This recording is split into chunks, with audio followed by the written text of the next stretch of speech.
The Fed's got to be a lot clearer both on the inflation side and the real side. And fiscal policy has to confront the fact that we do have to pay for things. As inventories are restored over the course of this year, it's just going to add further oomph to this economy. We understood COVID was easing. We understood people were going back in, and that started getting priced into the market. Now we're delivering the earnings to justify that. We know this economic data is great. This is all reopening, fiscal stimulus. Well, how much does behavior change? Where does this thing peak out? I have no clue. The companies don't have a clue. This is Bloomberg Surveillance with Tom Keene, Jonathan Ferro, and Lisa Abramowicz. Let's get to the weekend from New York City for our audience worldwide. Good morning, good morning. This is Bloomberg Surveillance. Tom Keene on vacation alongside Lisa Abramowicz. I'm Jonathan Ferro. Equity futures down 0.4% on the S&P 500 this Friday. The final trading session of the week still ahead of us, Lisa. A blowout week for big tech numbers. Which is the reason why it's surprising to me yet again that markets are not responding better. We get blowout number after blowout number. Amazon absolutely crushed estimates. What is it, their fourth quarter of $100+ billion of revenues in a row, or their third in a row, and yet their shares up 2%. Twitter, on the other hand, after reporting earnings, getting crushed, just to disappointments, getting absolutely penalized. The beats, shrugging off. What do you make of that? Revenue, first quarter revenue over at Amazon up 44%. Not a big price reaction. Apple absolutely knocking it out of the park, negative in yesterday's session. The negatively skewed price action, I just wonder what that tells us right now. I think that the question is this peak growth? I mean, we've been talking about it all week, but it seems like for the big tech companies, it's anything but peak growth. They keep saying that the momentum is still there. If anything, it's accelerating. So honestly, it seems just like anxiety that perhaps we've priced in too much perfection, especially after some data comes out showing that the Euro region slipped into double-dip recession in the first quarter. Maybe people just feel like the good times just can't last that much longer. How well known is that story, though? We'll talk about this a little bit later in the hour. Euro dollar back through 120, back through 121. Negative growth in Europe, Lisa, on the one hand, positive growth, really positive growth in America. That story is so well known through Q1. I thought Q2, Q3, Q4, things start to sync up a little bit more. Europe starts to participate in this global growth story. Perhaps EM does, select parts of EM does as the year grows older. I don't know what to make of it. If you want to know the truth, I have no idea why there isn't more of a rally in terms of some of these beats. I mean, people were saying that the numbers have to prove it out. They proved it out and then some. The only conclusion is that equity traders were pricing in substantially higher targets than the analysts on Wall Street, and that they were just met, not necessarily beaten by all that much, John. Forgive us for talking like this market is down over the month or something. I think we're up 5-6%. It's the biggest monthly gain on the S&P 500 going back to November. Here's a taste of the price action this Friday. We look like this on the S&P 500. Equity futures come back in 16 points. We're down around about 0.4%. Just a little nibble out of a weekly gain so far and a monthly gain as well. 41.87 on the S&P 500. We pull back from all-time highs. In the bond market, yields have been creeping higher through the week. We do it again this morning, up about a basis point to 164.72. And we just breached 121 to the downside on euro dollar, down about 0.2%, Lisa, 120.94. One question that I have, John, especially after these blowout earnings, is how much are stocks going to be the new bonds? We've been talking about this for a while, but as we get the earnings today from Exxon and Chevron in probably about 90 minutes' time, there is a question about whether the dividend plays are going to continue to attract investors. Just to give you some perspective in year-to-date gains, Exxon shares have gained 45% year-to-date. Chevron, 28%. This, of course, comes in the heels of the incredible rally in oil. But again, you've got Chevron already boosting their dividend, the expectation for buybacks as well as dividend increases today in their earnings report. Then at 8:30 a.m., the data dump that actually could be the most important data dump of the week. We get core PCE. This is the measure of inflation that the Federal Reserve looks at. We aren't expecting that big of a gain. Cue all of the discussion of, well, when I go to the grocery store, everything looks like it's a lot more expensive. We'll be discussing whether this is the correct metric as well as how much will make the Fed actually move. We're also going to get personal income and spending data, which I think will be really interesting. The income will show some of those stimulus checks that went out in March. The spending will show the fact that people have higher savings. The spending is expected to increase 4%. Income expected to increase more than 20%, John. And then tomorrow, Berkshire Hathaway is holding their annual shareholder meeting. Very curious to see what we hear from Warren Buffett in terms of the optimism for the economy. Last year, he sounded a little scared, this according to analysts. And this year, of course, the focus will be on the cash pile. Is it time to buy something? The airlines, Lisa. Aren't you intrigued to see what he's got to say over the last 12 months, pulling out of the airlines just as they took off big time? Yeah, poor Warren Buffett. He really hasn't timed that very well. He also hasn't really done very well on big tech. So if he thinks that the dynamism is going to be in some of the traditional plays, how much credence will he actually have, John? Yeah, I'm not sure poor Warren Buffett is a line that works for me. I don't think many people are reaching for that small violin. A phenomenal investor who has done incredibly well over several decades. Just one small story that I think deserves some attention over the weekend, just why he pulled back from the airlines when he did, just as things were really getting much, much better for the months ahead. I want to turn to the price action on Amazon. Here's the story right now. Amazon is up by, little more than 2 percentage points off the back of a massive quarter. These numbers from Credit Suisse are Jonathan Golub and the team over there. 4 of the top 5 companies, so Apple, Microsoft, Google, Facebook. So just X out Amazon for a moment. In the S&P, they've all reported Q1 results. They beat expectations by 35%, Lisa. The bar was high, and then they hopped over the bar.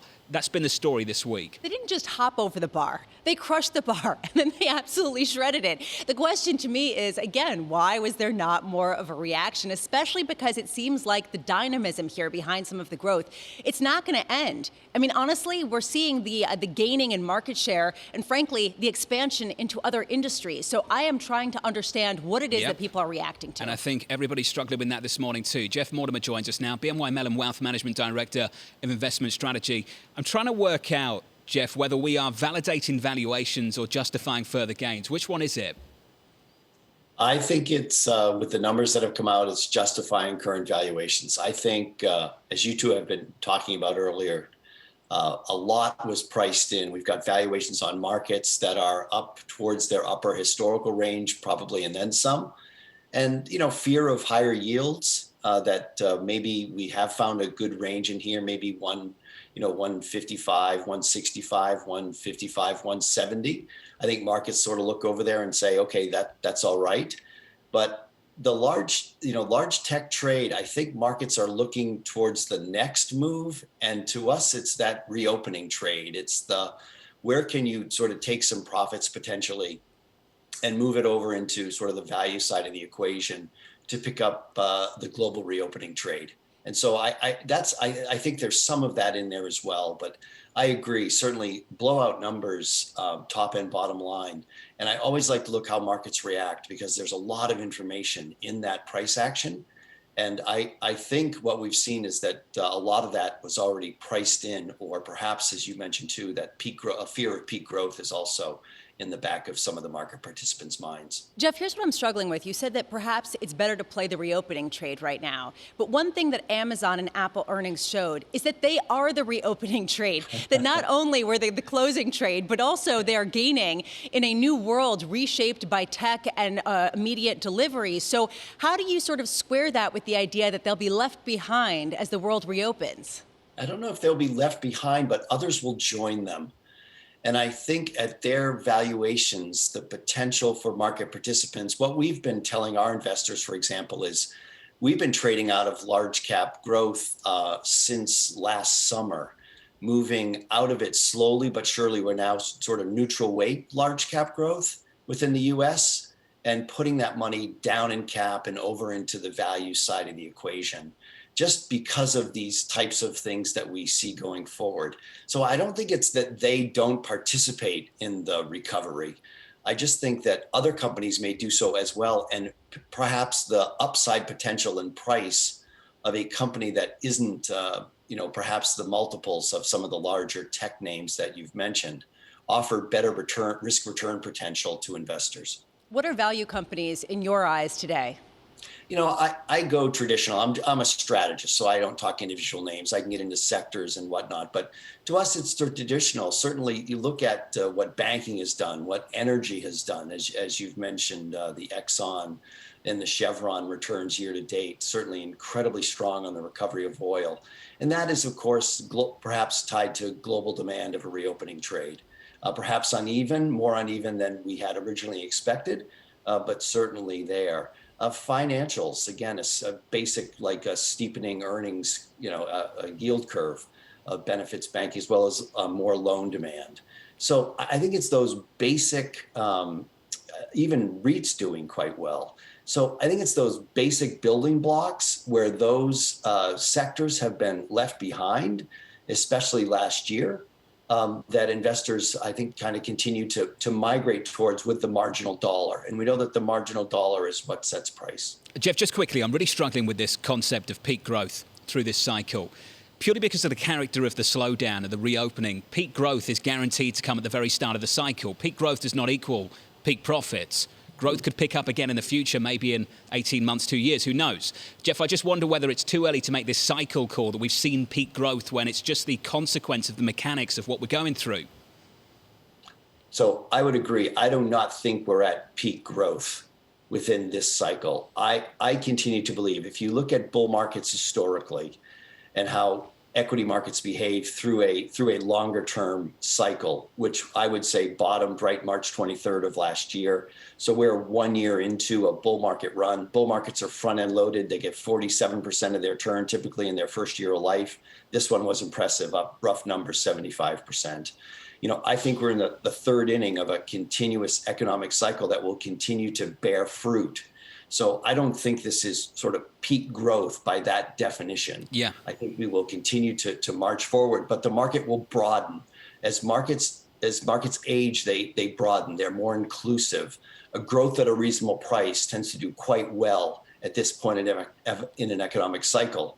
And that takes a little bit of the heat off, a little bit of the valuation potentially off of those higher growth names that can do quite well. When growth was scarce, for example, last year, right, we'll pay up for growth, innate growth within companies. But as the economy broadens and growth becomes more ubiquitous, then I think investors, the marginal dollar starts to move to those companies which will benefit from overall economic growth. Hey, Jeff, thoughtful stuff, as always, and good to catch up. Jeff Mortimer there of BNY Mellon Wealth Management. And I think we all totally agree with Jeff. You can take a data point, Lisa, but sometimes the more valuable information is how the market responds to that data. And that's been a story with earnings this week. Was the market pricing in $91 billion of Apple share buybacks? Who knows? I mean, honestly, what were markets pricing in? That this is just basically, not a big I asked deal. Dan Ives of Wedbush yesterday, what would be the catalyst to get people to capitulate on this view that this is as good as it gets for Apple? And he just said, basically, more of the same. And he's expecting more of the same. 41.88 on S&P 500 futures, just off all-time highs. We declined 0.4% on this Friday morning in New York City. Tom Keene enjoying an early weekend. We're driving you towards the weekend. This is Bloomberg.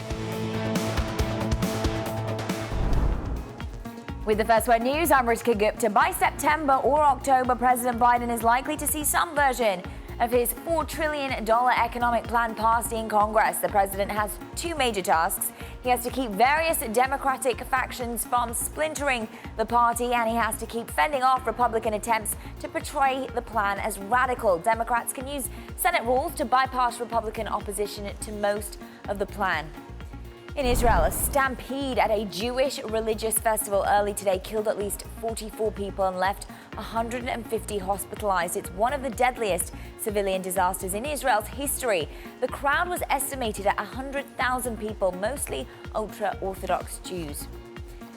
Brazil recorded more coronavirus deaths in the first 4 months of the year than in all of 2020. The death toll there now has gone over 400,000. Only the US has had more fatalities. Brazil is dealing with a shortage of shots that is threatening mass vaccinations. And the British parliamentary sleaze watchdog may investigate whether Prime Minister Boris Johnson broke the code of conduct for members of parliament. The issue, whether Johnson failed to declare how the refurbishment of his government residence was funded. There are allegations that Johnson used a loan from Conservative donors to pay for it. Global news 24 hours a day on air and on Bloomberg Quick Take, powered by more than 2,700 journalists and analysts in more than 120 countries. I'm Ritika Gupta. This is Bloomberg.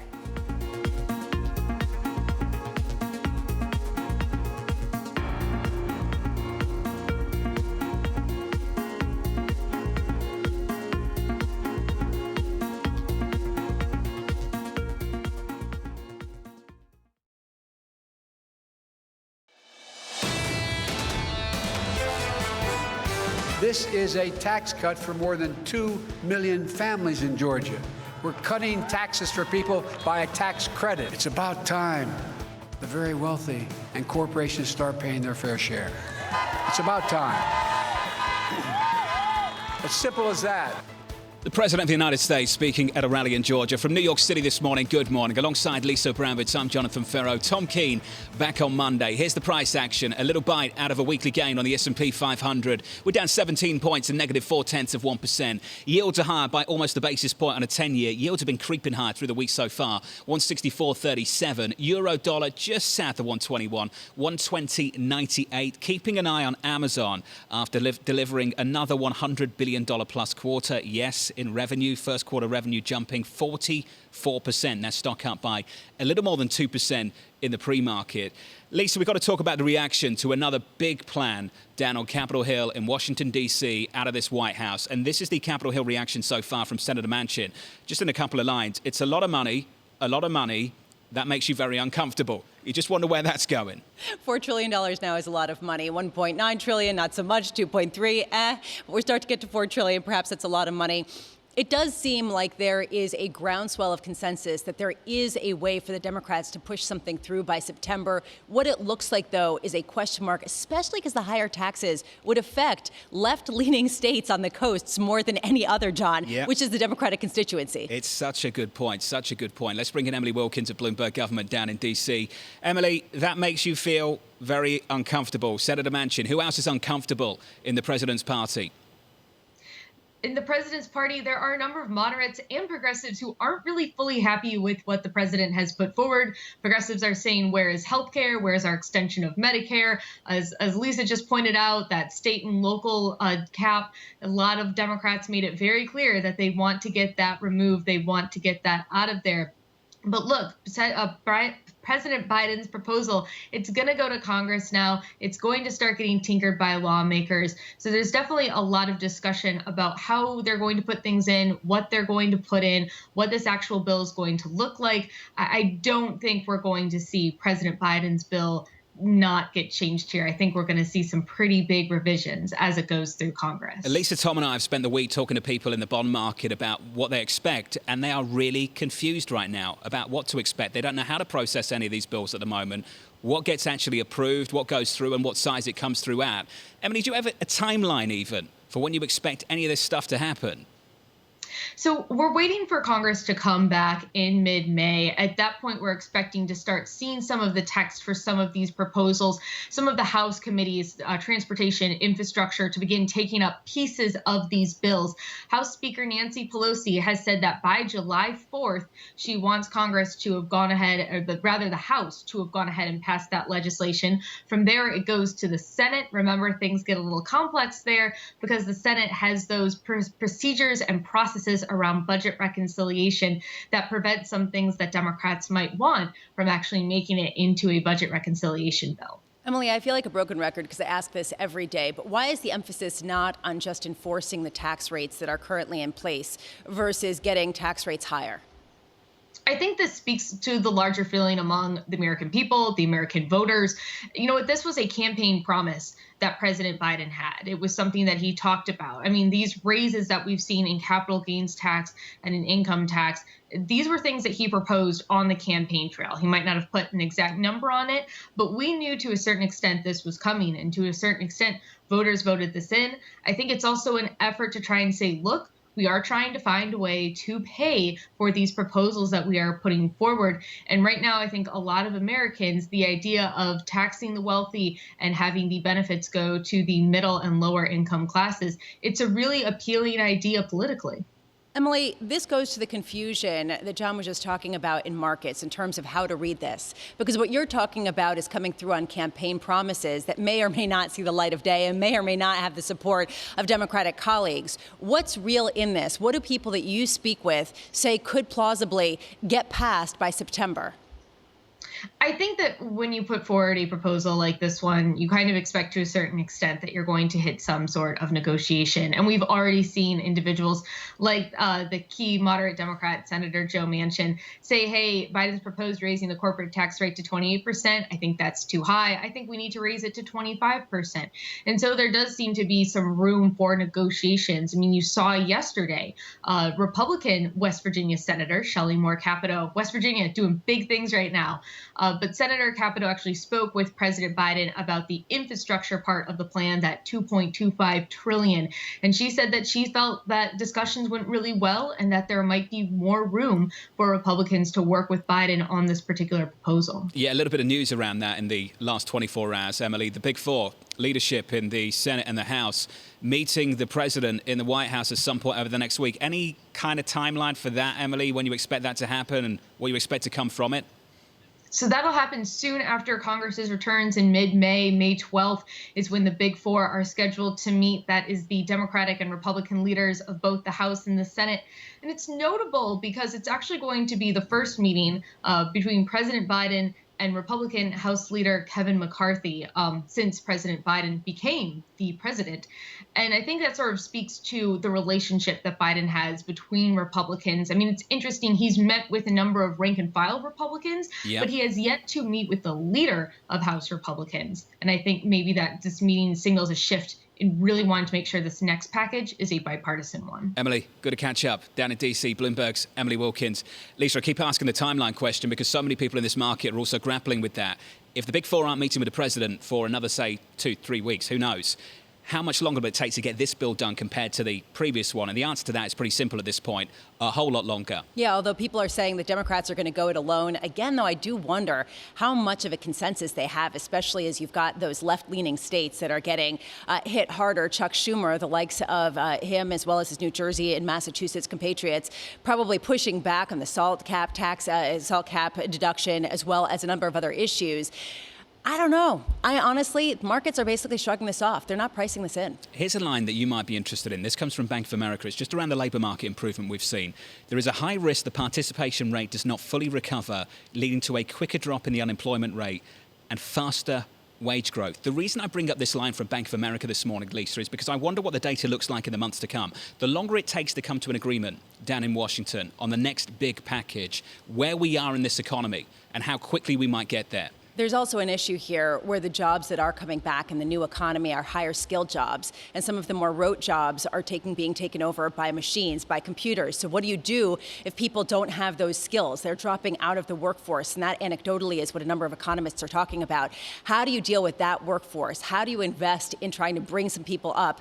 And this, honestly, is going to be the conversation over the next decade. We're going to touch on that, not just over the next decade, but over the next 10 minutes. We'll do that with Jay Bryson, Wells Fargo chief economist. He'll be joining us shortly. From New York City this morning. Great to be alongside Lisa. Tom Keene taking a long weekend. Equity futures shaping up as follows on the S&P 500.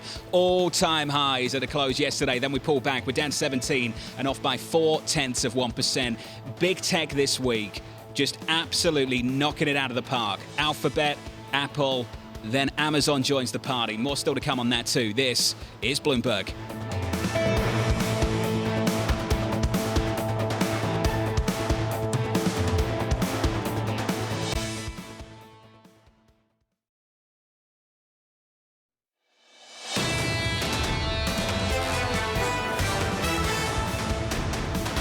From New York City, this is Bloomberg Surveillance. I think the news of the last 24 hours is no stock split over at Amazon.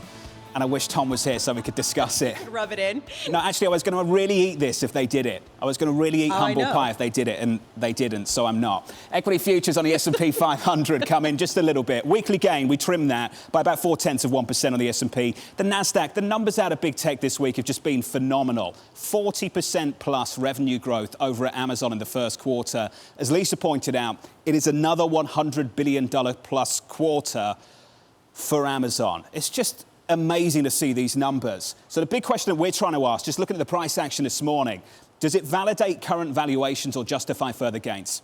And most people responding that it justifies current valuations. That's been the response so far. And I think we need to add to that in the weeks and months to come, because some people are still bullish and looking for more of the same and think that people will capitulate on that view. But as we talked to Jeff Mortimer of Bank of America a little bit earlier this morning, in fact, BNY Mellon, as he pointed out, at the moment you can take the data, but sometimes it's how the market responds to the data where the priceless information is. And I think there's a lesson in that this week. Switch up the board and get to this story right here. Job openings in America. Just look at the recovery here. And I think you could take any data point in America right now, whether it's GDP, almost fully recovering. Just looking at some reads of the American economy right now, that's what's happened, a V-shaped recovery. And job openings in America are pretty much back to where we started before the pandemic. Bank of America asking an important question too. Can unemployment drop quicker than expected, and therefore can wages pick up quicker than expected? Think about that. What does it mean for inflation? What does it mean for the labour market? What does it mean for the bond market? So let's finish there. Switch up the board quickly. 2s, 10s, 30s. This is how we're shaping up. It's a weekly loss for Treasuries again. Lisa, I know you talked about the outflows a little bit earlier this morning on Twitter, I think it was. We'll touch on that in just a moment. Yields through the week up 8 or 9 basis points on 10s. Right now up about a basis point, 164.19 on a 10-year. On a 30-year, 230.29. Just a pickup in yields, Lisa. It resumes this week. Yeah, we're going to be getting that inflation data in about an hour, 2 hours rather. Really interesting to see what the bond market reaction will be to that. Meanwhile, John, as you're talking about big tech and some of these earnings and the disappointing response, at least according to some stock traders, you do have to wonder how much is a regulatory risk component. Apple today getting an EU complaint over app payment issues. Aoife White's been following all of that, Bloomberg legal reporter. What is this, Aoife? What is this complaint, and what are the potential consequences for Apple? Well, the complaint is one we've heard before. Spotify is saying that it's not happy about how Apple imposes payment rules on how you get a subscription on the App Store. I mean, Apple used to take up to 30% of a fee. That's quite sizable for some app companies, and they see that money going into Apple's pocket, and they'd like to see it go into theirs. What's interesting about today is it's the first time we've seen a major regulator come out and say that it's got a problem here. This is preliminary. So there's an antitrust complaint here. We don't have a final decision yet, but it's certainly a big warning out there for Apple about what might come. How much has the European Union really led the charge when it comes to big tech regulation, even in the United States? They've definitely been out there first, particularly on antitrust. I mean, there was something like $9 billion in fines for Google. You could criticize them for maybe not really extracting change from those companies, which, as you know, are still making lots of money and are still very powerful. But that does seem to have triggered change in the U.S., and it's also triggered change in Europe that they might need rules, some actual regulations. Since antitrust enforcement, it hasn't really gone out there and made the changes that they wanted. Aoife White, it's a story that's not going away anytime soon, and we'll have to continue this conversation another time on Apple. We're expecting a news conference with the European Commission a little bit later this morning. That'll take place in about 27 minutes' time. Any worthy news headlines, we'll bring them to you on this programme. Got to talk about this labour market too. A red-hot labour market, white-hot labour market, maybe in the minds of some people, looking at the recovery in America right now. I'm pleased to say that Jay Bryson joins us, the Wells Fargo chief economist. Jay, I want to start with a line that Lisa and I were discussing moments ago, and it was from Bank of America, and it was the risk that the participation rate remains where it is, doesn't really improve too much, and that unemployment can drop quicker than expected, and wages can grow quicker than expected. Jay, what's your take on that debate at the moment? So I would think there is a risk that, the labor force participation rate may remain low, but I would expect it later on this year to pick back up. As the economy fully recovers, as schools reopen. I mean, there's been millions of people who've been sitting out of the labor market to take care of children and things like that. So I think you will see that start to pick up. Now, are we going to go back to 63.5 where it was before the pandemic right away? No, that's not going to happen. But I think you see it grind up. But also keep in mind, you're talking about wage increases. Before the pandemic, the unemployment rate was at a 50 or 60-year low of 3.5%. And we didn't really see any wage acceleration at that point. So even if the unemployment rate goes down to 4 or something like that, I'm not convinced you're actually going to see a huge amount of wage acceleration. Can you compare this cycle to the previous cycle, Jay? And isn't that what Bank of America is really asking, whether something has changed in this downturn that keeps people out of the labor market? So, I think what we saw in the last recovery was it was a very, very slow recovery. And it took years for some people to get back into the labor market. This time it's different, right? This was a public health crisis that forced people out of the labor market. Their skills, at least at this point, have not atrophied significantly. And so, in theory, at least, they should be able to come back into the labor market quicker than what they did, 10 years ago, as some of those folks sat out for years and years. There's a big structural shift, though, Jay, and this is what a lot of people are looking at, especially on the heels of these big tech earnings that show the momentum just building. The jobs are in higher skilled areas, cloud computing, tech on a whole range of issues, all of these ways, even implementing logistics in factories that are more dependent on robots. How do you judge an economy where perhaps the average wages are going up, but it means a bigger proportion of the entire economy is left behind, a bigger proportion of the workforce is not engaged? So let's start with that, higher skill sort of thing. Okay, there are also more productivity in those sorts of jobs. So maybe wages are going up in those certain sectors, but they're more highly productive as well. And so that keeps a lid on unit labor costs. I would also take some issue with the fact that it's all in these high wage sorts of industries.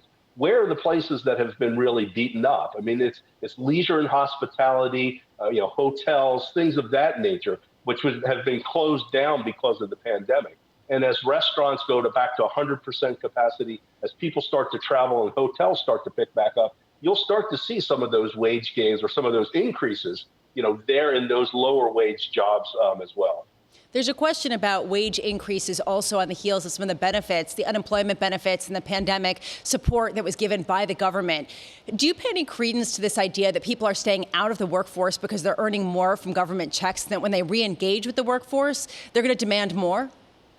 Maybe, but I think that's kind of on the margin, right? Okay, so right now you can get $400 extra a week, and that's going to go through September. Okay, now most people know that's going to go away. Okay, and so if they have the opportunity to get a job today that's going to last, in theory, for a long period of time, are they going to not take that job or not? Some people are going to make that calculus and they're going to say, I'm not going to take the job. Okay, but I don't buy the argument that everyone's sitting out of the labor force just to collect $400 extra a week. I think that's a marginal sort of thing as it affects wage gains and as it affects the overall economy. Look at the numbers we're expecting in the next couple of weeks. I'm just looking at the payrolls report, Jay, for next month. I don't have the payrolls report right now, of course. I'm looking at the estimates. 1.5 million at the top end. Lisa, that's from Thomas Kosterg of Bank Pictet and C. There's this big grouping north of 1 million. The median estimate right now, Lisa, is 950,000. And do you know what the low is? Top end 1.5. The low is 700K. That is as low as it gets right now going into the next payrolls report. We're expecting some really big numbers in the months to come. The issue to me is, again, how quickly does this pick up? I mean, is this basically peak? We've been talking about this all week, right? Is this peak growth? Is this peak acceleration? Or is this just the beginning, John? And are we going to see it continue through year end? Well, I think it's likely to be peak growth. And I think it's obvious why it would be peak growth, because we've had a mandated recession and this reopening that generates a mechanical response. And earlier in the week, I compared it to a submerged beach ball held beneath the water. What do you think happens when you take your hand away? It explodes to the surface, and that's what's about to happen in this economy, Jay. And we keep coming back to this concept of peak growth, and I hear a lot of people using it to justify what's happening in the market. But it's obvious with the nature of the slowdown that peak growth in this cycle is going to come at the beginning of the cycle. Then we move on. Why is peak growth relevant, Jay? Well, I think it's relevant for market pricing and things of that nature. Now, in terms of the overall economy, does a normal person, can they feel the difference between, say, 9% annualized growth, which we think we're going to get in the second quarter, or 6.4, which we got in the first quarter? No, they're not going to be able to feel that difference. So again, I think it matters in terms of pricing in financial markets, but in terms of the average Joe and Josephine out there, what they're looking at is the labor market. They're looking at the unemployment rate, how good that labor market is. And whether you're growing at 9% or whether you're growing at 6%, let's face it, the labor market, I think, is going to remain very strong for at least the next few quarters. And these are the cumulative gains that I think matter just a little bit more in certain parts of the market too, Jay. It's great to catch up, as always. Jay Bryson there of Wells Fargo. I think at the moment, Lisa, this is such a big debate in the bond market too. What ultimately matters, is it the peak growth that we might experience in the next couple of months, or the cumulative gains that we're about to see over the next 12 months, which are going to drive the unemployment rate lower and potentially generate some price pressure too?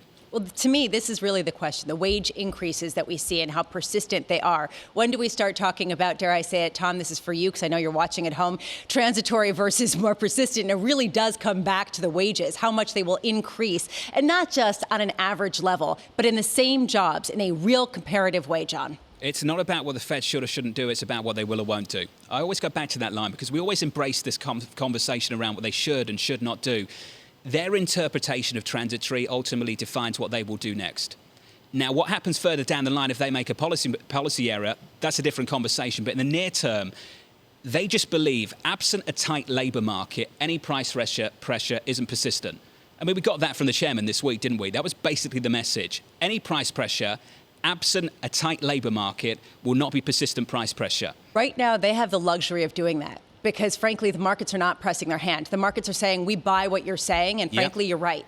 So the second that markets start saying you're wrong, we think that you're making a policy error of not hiking or tightening policy, then they have a real problem and have to communicate this better and have to actually start talking about economic expectations. Right now, markets are saying, you're absolutely right. Jay Powell is sitting tight, and he's in a great place. We don't see that in the bond market, do we? No pushback right now, certainly not the front end. This is way too serious, I have to say. I know. Well, I mean, no one's drinking. We had a serious conversation for 41 minutes. No one's drinking, isn't that true? We'll talk isn't about, that true? We'll talk about the tots Nobody for is the next consuming hour. alcohol on this program. Maybe that's what's missing. Newsflash. Coming up, Andy Pekos, Johns Hopkins Bloomberg School of Public Health professor and virologist. Equity futures down 21. We're down 0.5%. Yields unchanged on a 10-year. Higher on the week, unchanged on a session, 163.83. This is Bloomberg.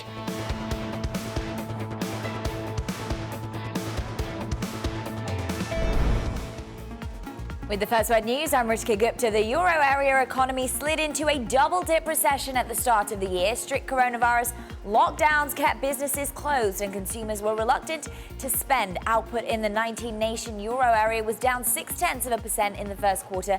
It fell nearly 3 times that rate in Germany. Meanwhile, the US posted annualized growth of 6.4%. In Florida, Republicans in the legislature have voted to impose a number of restrictions on voting. That adds to the national push by Republican lawmakers to make it more difficult to vote. Florida's been a crucial battleground state. Donald Trump won the state by more than 3 percentage points back in November. Rudy Giuliani says that federal investigators seized material from his iCloud while he was representing Donald Trump during his impeachment. Giuliani spoke to Fox News the day after the FBI raided his Manhattan home and office. The Justice Department isn't commenting on Giuliani's claims. Prosecutors have been investigating Giuliani in connection with his lobbying work in Ukraine. And China is cracking down on tech companies that are expanding in finance. Regulators have imposed wide-ranging restrictions on the finance arms of 13 companies, including Tencent and ByteDance. They're using many of the same limits that were slapped on Jack Ma's Ant Group. And Amazon expects a surge in online shopping during the pandemic to continue, even as consumers resume normal lives. In the last year, Amazon hired hundreds of thousands of workers and continued to open warehouses at a rate of 1 every 24 hours. First quarter results show that paid off. Revenue jumped 44% and earnings set a record. Global news 24 hours a day on air and on Bloomberg Quick Take, powered by more than 2,700 journalists and analysts in more than 120 countries. I'm Ritika Gupta. This is Bloomberg.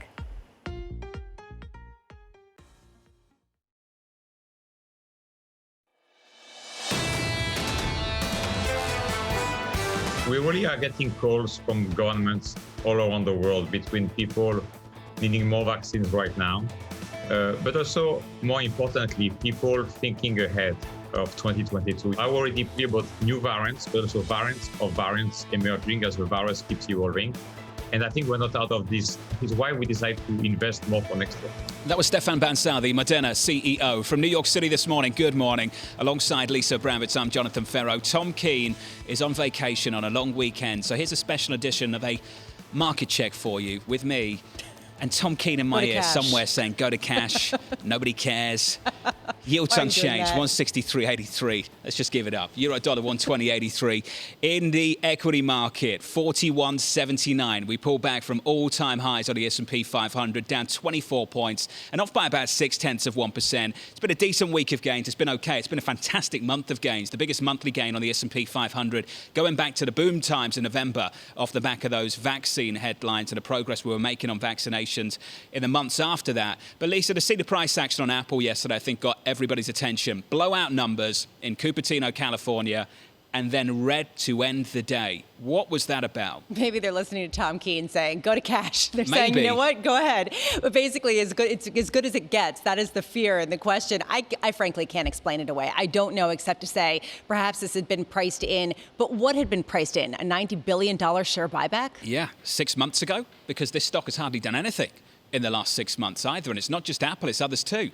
And honestly, I will say going forward, there is a question of whether these companies will be left behind or whether they really have already been priced in some of their dynamism when their beats are off of comps during the pandemic when they were benefiting, John. Yep. They were not declining. Their comps are not that easy compared to other more consumer-facing companies. There is some good news out there. There's a lot of good news out there in America. we're making some progress. New York City talking about fully reopening in early July. The president coming out early this week with some really incremental guidance on what you can do if you've been vaccinated. Let's bring in Andrew Pekosh now, Johns Hopkins Bloomberg School of Public Health professor and virologist. I want to be careful with my words here, Professor, so let me choose them carefully. Do you think the current guidance for vaccinated people is a reflection of what the science tells us vaccinated people can do, or is it born out of ensuring compliance from the people who have still not been vaccinated? Well, it's certainly based on the science in terms of what we know vaccination will do for an individual. We now know, based on a number of studies, that vaccination will not only protect from severe disease, it'll protect from symptomatic disease, and will even reduce transmission. So getting vaccinated is going to now have a major impact on the pandemic. We assumed it would, and now we have the data to support that. So these relaxations of the guidance of the public health restrictions for vaccinated individuals reflect the fact that if you get vaccinated, you pose less of a threat to the rest of the population in terms of passing this disease on to people. So I think that's a good thing that you're seeing. Andy, I think some people are still struggling with the logic of certain requirements of them, though. So let me give you an example of it. You go into a restaurant right now in New York City, you can sit down with your friends, take your mask off and have a meal. But if you dare stand up and walk to the restroom, you better put that mask back on. Now, Andy, I say that in a flippant fashion. You'll forgive me, I'm sure. But that's how people feel right now. They've been vaccinated. They go into a restaurant, they sit down, they take off their mask, they eat, and then they walk to the restroom and have to put the mask back on. What is that about? Well, partially it's to also think about the other groups that you're not interacting with. As a vaccinated individual at this point in time, you really should be paying attention to the groups that you're interacting with. We're not giving people a free rein to just go out and socialize with anyone and everyone. We still have to be careful in terms of who you're interacting with, because we want the rest of the population to also reach this level of immunity so that we can have further blockades in terms of the ability of the virus to transmit. We don't want to rely on one individual and their immunity to protect the entire community. We need other people to get involved in this. And so while vaccination reduces the risks of transmission tremendously, it doesn't eliminate it. So until we get to a level where most of the people are vaccinated, it's still good to have some of these reminders that we're not out of the woods yet. We still have to be careful and measured in terms of how we're approaching this pandemic. Andy, are public health officials at odds in some ways with the elected officials that are trying to get their economies going quicker? I mean, the idea here that you have the likes of Mayor Bill de Blasio saying everything's going to be reopened, while you've got the CDC that still won't give guidance saying that you can go and be part of a bigger group if you've been vaccinated. Absolutely. These are going to be conflicting goals in some perspective. I think there's no public health individual that wants to see the economy continue to be shut down. All public health individuals, have families, have lives. They want to get back to some semblance of normalcy. It's just simply a question of the rate at which we do this. It's a reminder when you look at the case numbers that they're falling, but they're still at a very high level. And with vaccination rates slowing down across the U.S. in particular, we are a little bit worried that we're going to hit some sort of plateau of vaccinated individuals that's much lower than what we need to really make a major impact on the spread of this virus. And I think that's the real area where we're conflicted in. How do we keep pushing to get the immunity up in the population? Because that will eventually allow us to open up in a much more safer way. Andy, how effective are vaccine passports? Some people have complained that perhaps they're not that effective because we don't know how long the vaccine will remain effective for. So if it's 6 months, they won't be applicable after that. Other people saying it's just a political issue that they're not being implemented currently. Well, I'll leave the politics aside, but if you speak from the science, a vaccine passport that has an accurate date in which you've gotten your initial vaccination and your booster will actually is a relatively good way to keep track of your immunity. We'll know over time how long that immunity goes. So if you have documentation of when you got vaccinated, you can be put on that scale of how relatively protected you are. So scientifically, there are ways that you can capture this information to be accurate. Obviously, politically, it's a whole other issue in terms of whether or not people want to go to that extreme and for what things they want to have a vaccine passport to allow them to take part in those. Andy, always great to catch up with you. Good to see you. Good to hear from you. Andrew Pekos there. Johns Hopkins Bloomberg School of Public Health professor and virologist. Isn't that always the ultimate question, ethically speaking, Lisa? Do you have to give up some freedom to gain a whole lot more freedom? Isn't that the conversation right now around vaccine passports? That's been the question for the 14 months that the pandemic has been raging. And that's when people were talking about China and how they cracked down and definitely restrained human rights by any democratic standard, and yet had a more effective way of stopping the pandemic more quickly. And then in the U.S., people saying, don't restrain my freedom. And yet, whose freedom are we talking about if this is a societal problem and a societal need to combat it? Yeah, and I do think from that perspective, Lisa, I don't think we should just completely dismiss those concerns. Once you give up certain freedoms to the government, it's very difficult to reclaim them. And I think many people are grappling with that after what's happened in the last 12 months. There are some power-hungry individuals in government. There always are. Let's not pretend there's not. Once you give some of that up, it's hard to get it back. Well, Tom is trying to get it back today. Tom is getting it back. And he's really Tom's having a long great weekend. Time. Yeah, he was hoping to celebrate the Amazon stock split. He didn't get that, did he? He was going to call in, though. Do you know what, Lisa? I'm telling you, honestly, I went through that press release and the first thing I looked for. It was the first thing I looked for. Me too. I was like, thank goodness for that. I don't have to put up with a day of that. Equity futures down 25. We're off 0.6%. All-time highs. We pull back.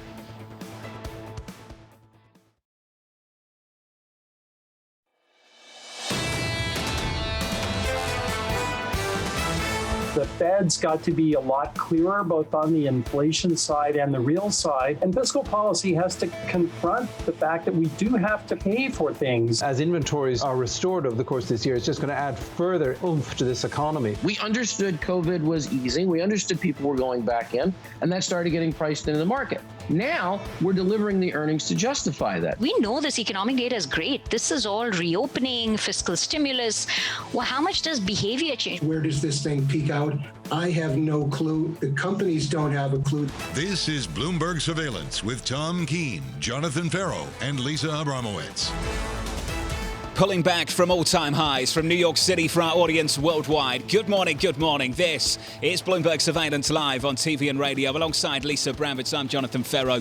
Tom Keene back on Monday. Equity futures down 0.6% on the S&P 500. It has been a blowout week of earnings for the big tech players, Lisa. The numbers just phenomenal. Which is a reason why, again, our discussion has been price to perfection. Is that what we're seeing with respect to the response? I like this idea that perhaps you learn more from the stock reaction to some of these earnings than the earnings themselves, as it's basically been a shrug to beats that have absolutely blown expectations out of the water, John. And the numbers and reaction have been mixed.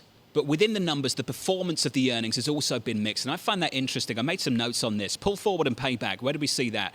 Arguably saw a bit of that in Netflix, definitely saw that in Pinterest. Booming ad spend, saw that in Alphabet, saw that in Amazon, did not see that in Twitter. Higher costs, 3M, seen a lot of companies talk about higher costs. But this week, I think, Lisa, the standout story outside of big tech has been execution risk. Caterpillar, Ford, big companies that have got that embedded cyclical story but will struggle to meet demand because of a chip shortage. And that's got to be a question we ask a little bit more. Yes, we will see a big year. Which companies can meet that demand? And also, which companies are going to be disproportionately affected by the chip shortage that don't necessarily have the leverage the likes of Apple have? The idea here that you get not as much specific chip supply for a Ford, say, they don't have the clout with the chip suppliers out of Taiwan as Apple, which demands such a big component of this. This is what Pierre was talking about yesterday. Apple negative yesterday and down again this morning, off by 0.9%. Unbelievable after seeing the numbers they put up for the last quarter. Look at the market right now. Equity futures shaping up as follows. Here's a flavour, a taste of what's happening this Friday morning. We are down a little bit. We're off by 25 on the S&P 500 and negative 0.6%, 41.78 on the S&P 500. Yields unchanged. We settled down at 163.83, 163.65 right now. Euro dollar 120.84, slightly negative, down by about 1/3%. Lisa, great growth in America yesterday and negative print for Europe for first quarter GDP. That story very well known. Yeah, the consensus in the past couple of weeks that Europe might be the source of positive surprises getting a little bit turned on its head over the past couple of days as the dynamism of the U.S. continues. If Tom were here, he would make fun of me for having barrels of oil in my living room when it was trading at negative levels. It has surged since then. It's down today, but up dramatically. And so, too, have the big oil companies absolutely surged. Exxon shares up 45% year to date. It is poised to report earnings in about a half an hour. Chevron just reporting earnings. Shares down a little bit in pre-market trading, but they beat expectations and showed the key aspect for big oil, which is financial discipline. They're paying down debt. They're expanding their dividends. They're expanding share buybacks. This will increase the conversation about stocks acting like bonds, paying out bigger coupons in some capacities than you can get in the corporate debt space or in the Treasury market. Then at 8:30 a.m., we'll get possibly more evidence of U.S. exceptionalism, the idea of core PCE, a measure of inflation that the Fed looks at in order to determine whether or not to raise rates or tighten policy. Also, income and also spending figures out of the United States. Expect blowout numbers on the income front as well as spending. 20% increase in income on the heels of some of those checks that went out in March. And tomorrow, Berkshire Hathaway is reporting at its shareholder meeting, its annual meeting. They're going to be talking about their cash pile. And also Warren Buffett, perhaps discussing a little bit more about what he did with airlines. Not so great. You were talking about this earlier in the show, John, and I found this interesting because he didn't get it right. He really didn't get it right. Yeah, and I think sometimes you have to turn to the smartest people to ask them the lessons they learn in a downturn, some of the mistakes they might have made as well, because I think a lot of people made a lot of mistakes. I've said repeatedly that the last 12 months has humbled so many people, and you've got to kind of retain that humility going through the next 12 months too, because there is so much unknown right now for the 12 months ahead of us. Lisa and I had a nice back and forth on the credit market yesterday and how things were stacked up in credit's favor.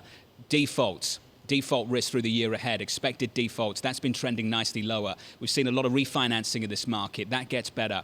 Upgrading some of these names. There is real upside to upgrade risk in the year ahead too. But Lisa, what you touched on, I think, has got to be the most important element as well.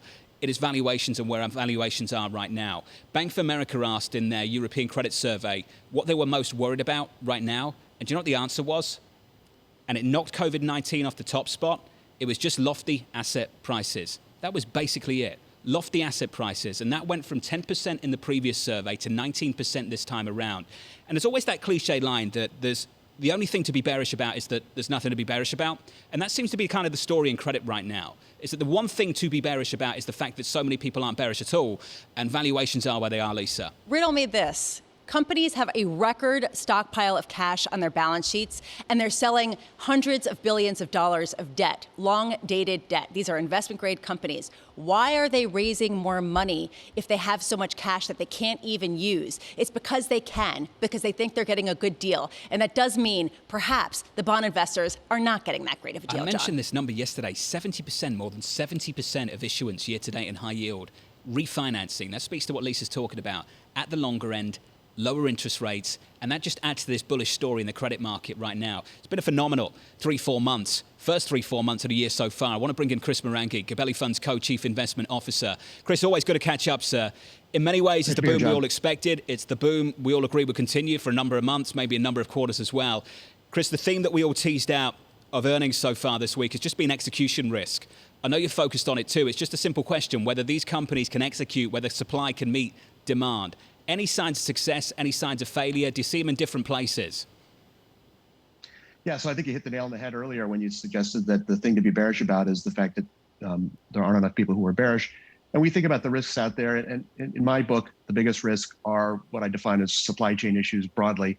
That includes getting goods on and off ships. It includes higher copper, oil, wheat prices. And of course includes chip shortages, which we're seeing across a wide variety of companies, everything from SiriusXM and their radios to Caterpillar, as you mentioned, that really, silicon is the new oil and it's everywhere. And no amount of money can alleviate that shortage. So like inflation, that may be transitory, but we're talking quarters, if not years, and not just a 1 quarter issue. So that's something that curbs our enthusiasm a little bit, higher price levels, and just an inability to meet consumer demand.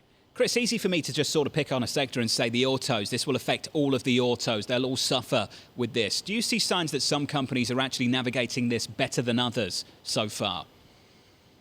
It's a little early. It's a little hard to tell. Obviously, we'll see that the good management teams are going to be able to source chips and do a better job than others.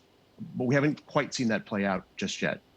So, Chris, are you avoiding autos because of some of the chip shortages? No, I mean, we like a lot of the auto parts companies. Obviously, forecasts are going to be impacted by those shortages, but the demand is there. There's a lot of obviously pent up demand across the consumer sector, and autos is one of them. And if the auto companies can price their way to better earnings, they're going to do it. They have the opportunity to do it.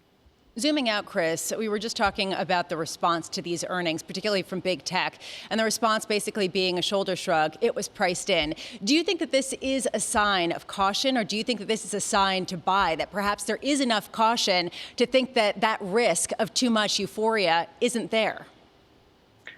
Yeah, it's a good question. The only real surprise for me this earnings season so far is the magnitude of the beats, as John mentioned earlier. In Amazon and Google and Apple. I think the question is this as good as it gets? They're still in many ways benefiting from quarantine. COVID is not over, wasn't over in the first quarter. But interestingly, they don't get the benefit of the base effects that a lot of other companies do who had, significantly down first, second, third quarters. So I think the focus for earnings for stocks will continue to shift from the mega cap names to many of the more cyclical value names. Chris, before we let you run, on a lighter note, we haven't caught up since what we saw play out in Europe on the European football front.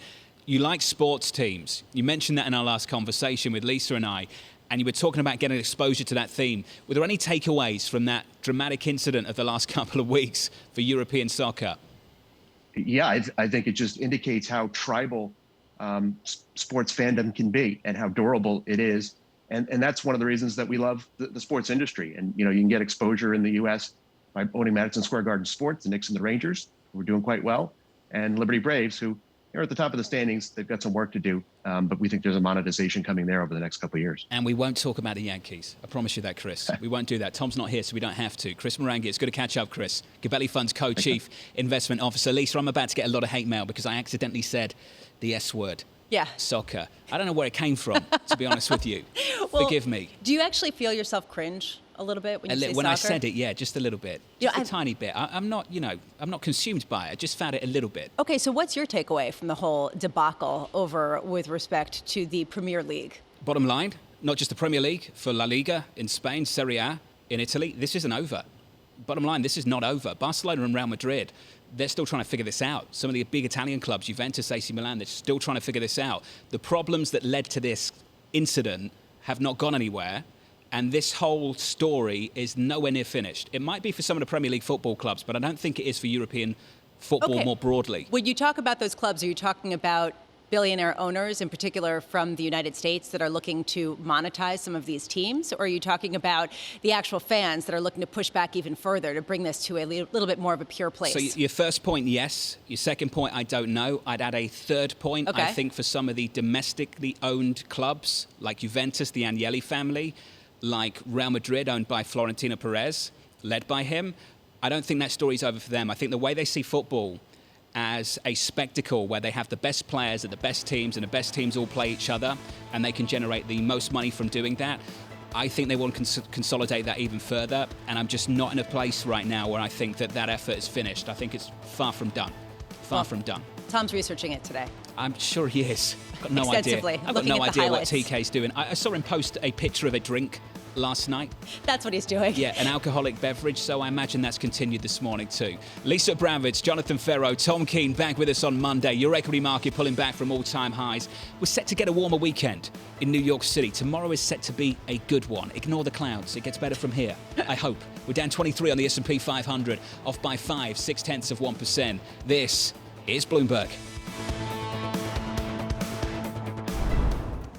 With the First Word News, I'm Rishika Gupta. By September or October, President Biden is likely to see some version of his $4 trillion economic plan passed in Congress. The president has two major tasks. He has to keep various Democratic fractions from splintering the party, and he has to keep fending off Republican attempts to portray the plan as radical. Democrats can use Senate rules to bypass Republican opposition to most of the plan. The euro area economy slid into a double-dip recession at the start of the year. Strict coronavirus lockdowns kept businesses closed and consumers were reluctant to spend. Output in the 19-nation euro area was down 0.6% in the first quarter. It fell nearly 3 times that rate in Germany. Meanwhile, the US posted annualized growth of 6.4%. In Israel, a stampede at a Jewish religious festival early today killed at least 44 people and left 150 hospitalized. It's one of the deadliest civilian disasters in Israel's history. The crowd was estimated at 100,000 people, mostly ultra-Orthodox Jews. And Apple is being formally warned by the European Union that its app payment system and marketing rules may violate antitrust regulations. Commissioner Vestager is speaking about the issue right now. The EU is escalating an investigation that could lead to big fines. 4 years ago, the bloc ordered Apple to pay billions in back taxes. Global news 24 hours a day, on air and on Bloomberg Quick Take, powered by more than 2,700 journalists and analysts in more than 120 countries. I'm Ritika Gupta. This is Bloomberg.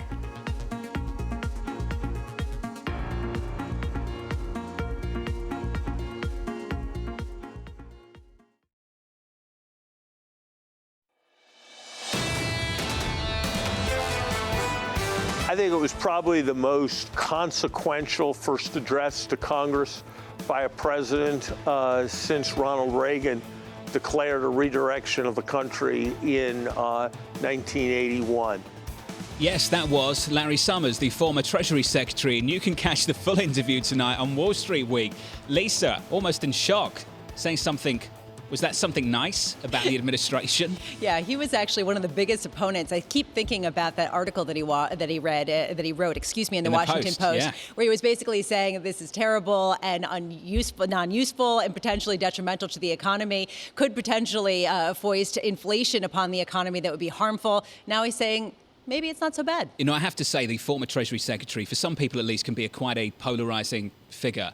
Lisa, that one publication, that one issue, that one essay, that one piece sparked a massive debate. So whatever you think about the former Treasury Secretary, that is some impact to write one piece and have the impact that it did. It highlights how inflation has become such a politically polarizing issue right now. You have some people, the Democrats, and particularly Biden's camp, saying, look, we haven't gotten inflation for years. We need to spend a lot more, and we can do deficit spending. And then you have Republicans saying this time could be different. And really, people are looking at different data points to justify their view, John. I want to turn to the data right now, the price action on the S&P 500 this Friday morning. Good morning to you all. Alongside Lisa Abramowicz, I'm Jonathan Ferro. Tom Keene back with us on Monday. Your equity market down 24 on the S&P. We're negative 0.6%. In the FX market, euro dollar 120.85.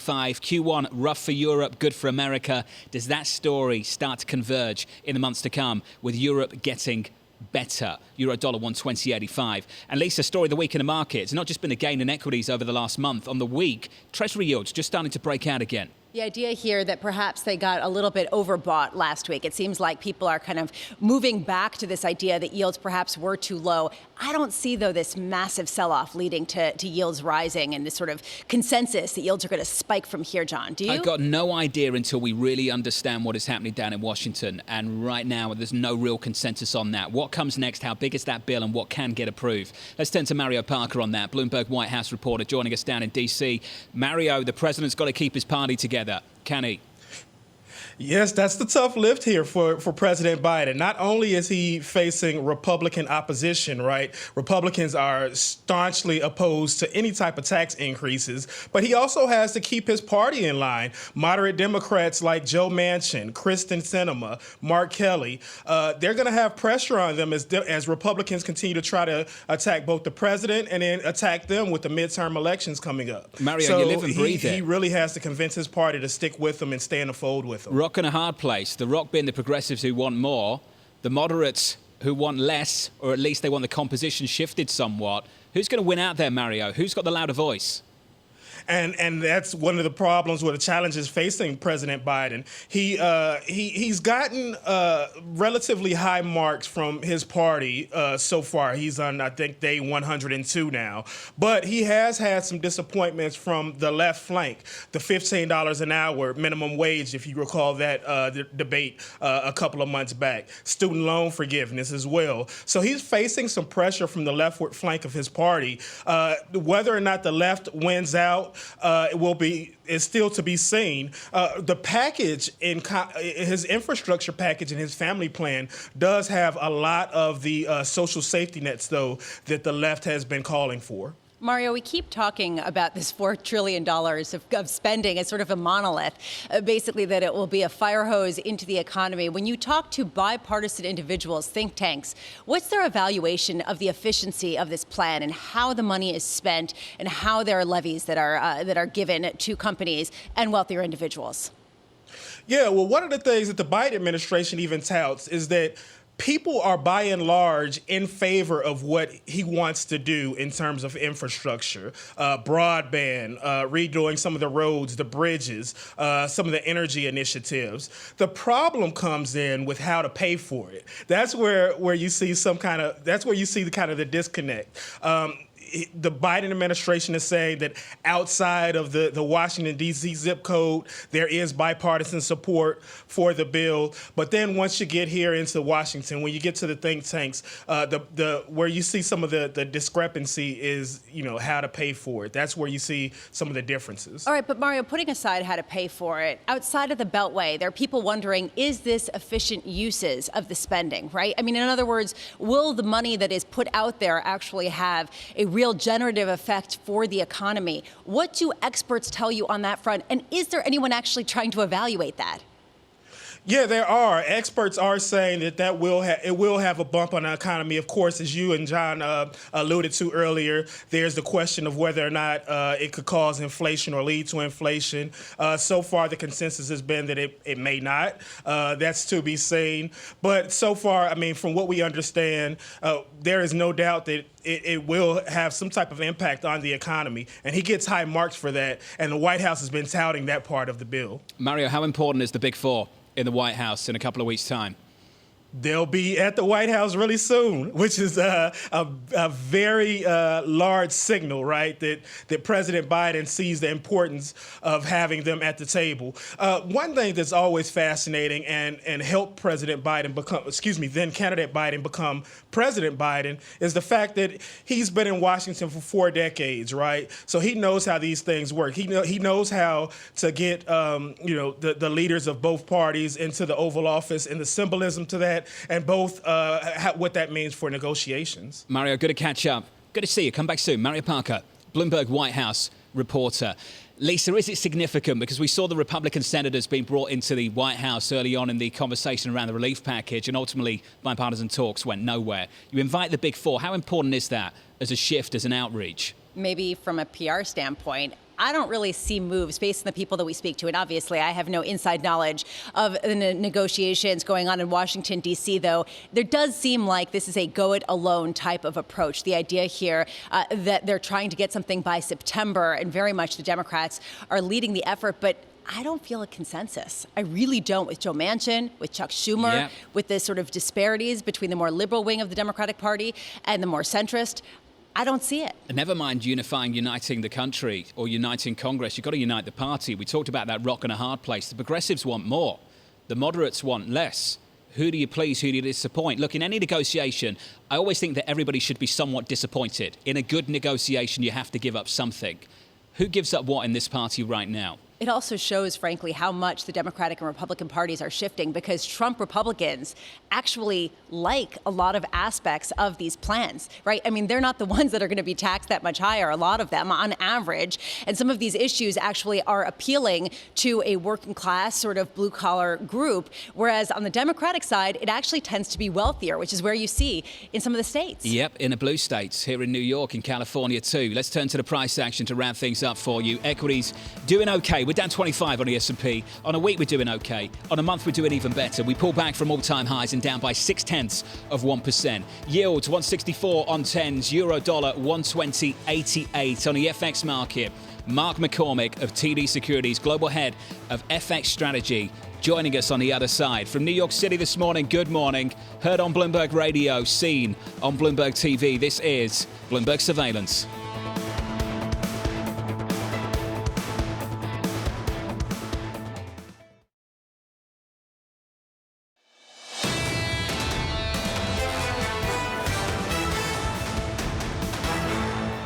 From New York City for our audience worldwide, this is Bloomberg Surveillance live on TV and radio.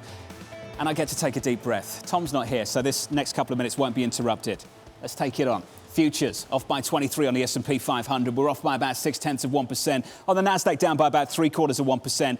This has been such an interesting week for earnings. Just three different themes that I think Lisa, me, Tom have been looking at through the week so far. Execution risks, Ford, Caterpillar. Basic question, can supply meet demand? Then you've got the payback for pull forward. Katie Lyons talked about Pinterest earlier this week. Throw in Netflix maybe into the mix as well. And then maybe the underappreciated story elsewhere has been this embedded cyclical story within big tech. The ad spend at Amazon, Facebook, and the ad spend at Alphabet, where they just knocked it out of the park.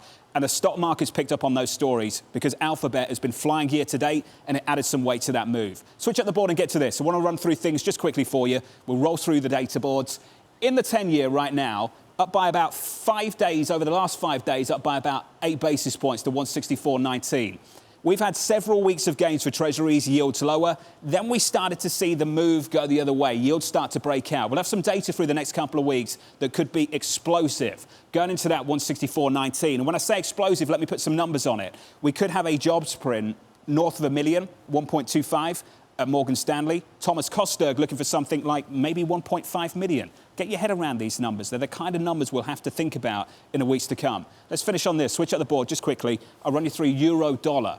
Euro-dollar 120.88. First quarter, great performance in the American economy. Terrible performance in Europe, contraction in Europe, boom in America, a story that's well known. We were testing 116, 117. We snapped back because we're starting to talk about convergence just a little bit more. Euro-dollar 120.88. Negative on the session. We need to see some better data from Europe now that backs up the vaccine progress. That was good, wasn't it, Lisa? I'm sitting here, I'm laughing. I'm thinking, just waiting. What would Tom say? I've got no idea. What would Tom say? How is Capri? He would say, You're yes. You're going to go to Capri? Yes, yes. Something All like right. that. Should I no do one's it, Tom? interested. Something like that. I'm going to get in trouble. That was awesome. Kaylee, you run us through the us. stocks this morning, please. All right, now I need to pull it together, John. But let's talk about first the explosive growth at Amazon. I feel like I might be personally responsible for this because all throughout the pandemic, I've been getting at least 3 Amazon packages a week, and it seems everybody else is too. That drove a record quarterly profit for the company, revenue up 44%. And the thing about it is the outlook also very strong. The company does not think this pandemic online shopping behavior is ending anytime soon. That stock is higher by more than 2% in pre-market trading. But John, talking about the advertising boom that you were just speaking to, Facebook and Google, the thing is Twitter is not benefiting from that in the same way. It only had revenue growth of 28%. In the quarter just reported that met expectations, but is much smaller than the growth seen for some of those other advertising competitors. And the outlook also missed. So that stock is down by 12.5% nearly in pre-market trading. Now, Western Digital is higher. It beat on the current quarter. It beat on the outlook. It is benefiting from demand for those NAND memory chips. And then Texas Roadhouse. This is an interesting one. Apparently, people are very hungry for steak and ribs as the economy reopens. They're going to that restaurant chain. It beat on the outlook and is higher by about 3%. But we have to talk about one of the other themes you mentioned, John, and that is the supply shortage, specifically in semiconductors. We have Cirrus Logic moving to the downside by nearly 12%. Its outlook missed, and the company is blaming supply challenges. You also, of course, have another Apple supplier. Cirrus is one. Skyworks Solutions is one. It's interesting. Its outlook beat, but it is still down 8% in pre-market trading. The company reported more than 30% declines in revenue for mobile phones, and part of that is 40 to 50% declines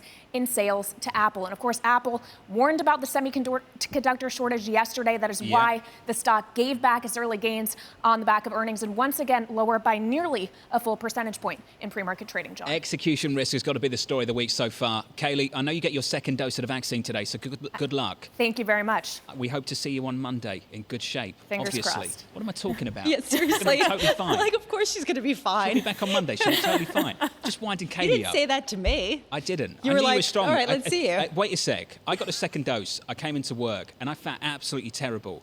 And Lisa was getting the second dose the day off when I felt absolutely terrible. And Lisa walks in and says, I'm a mother, I can take it on.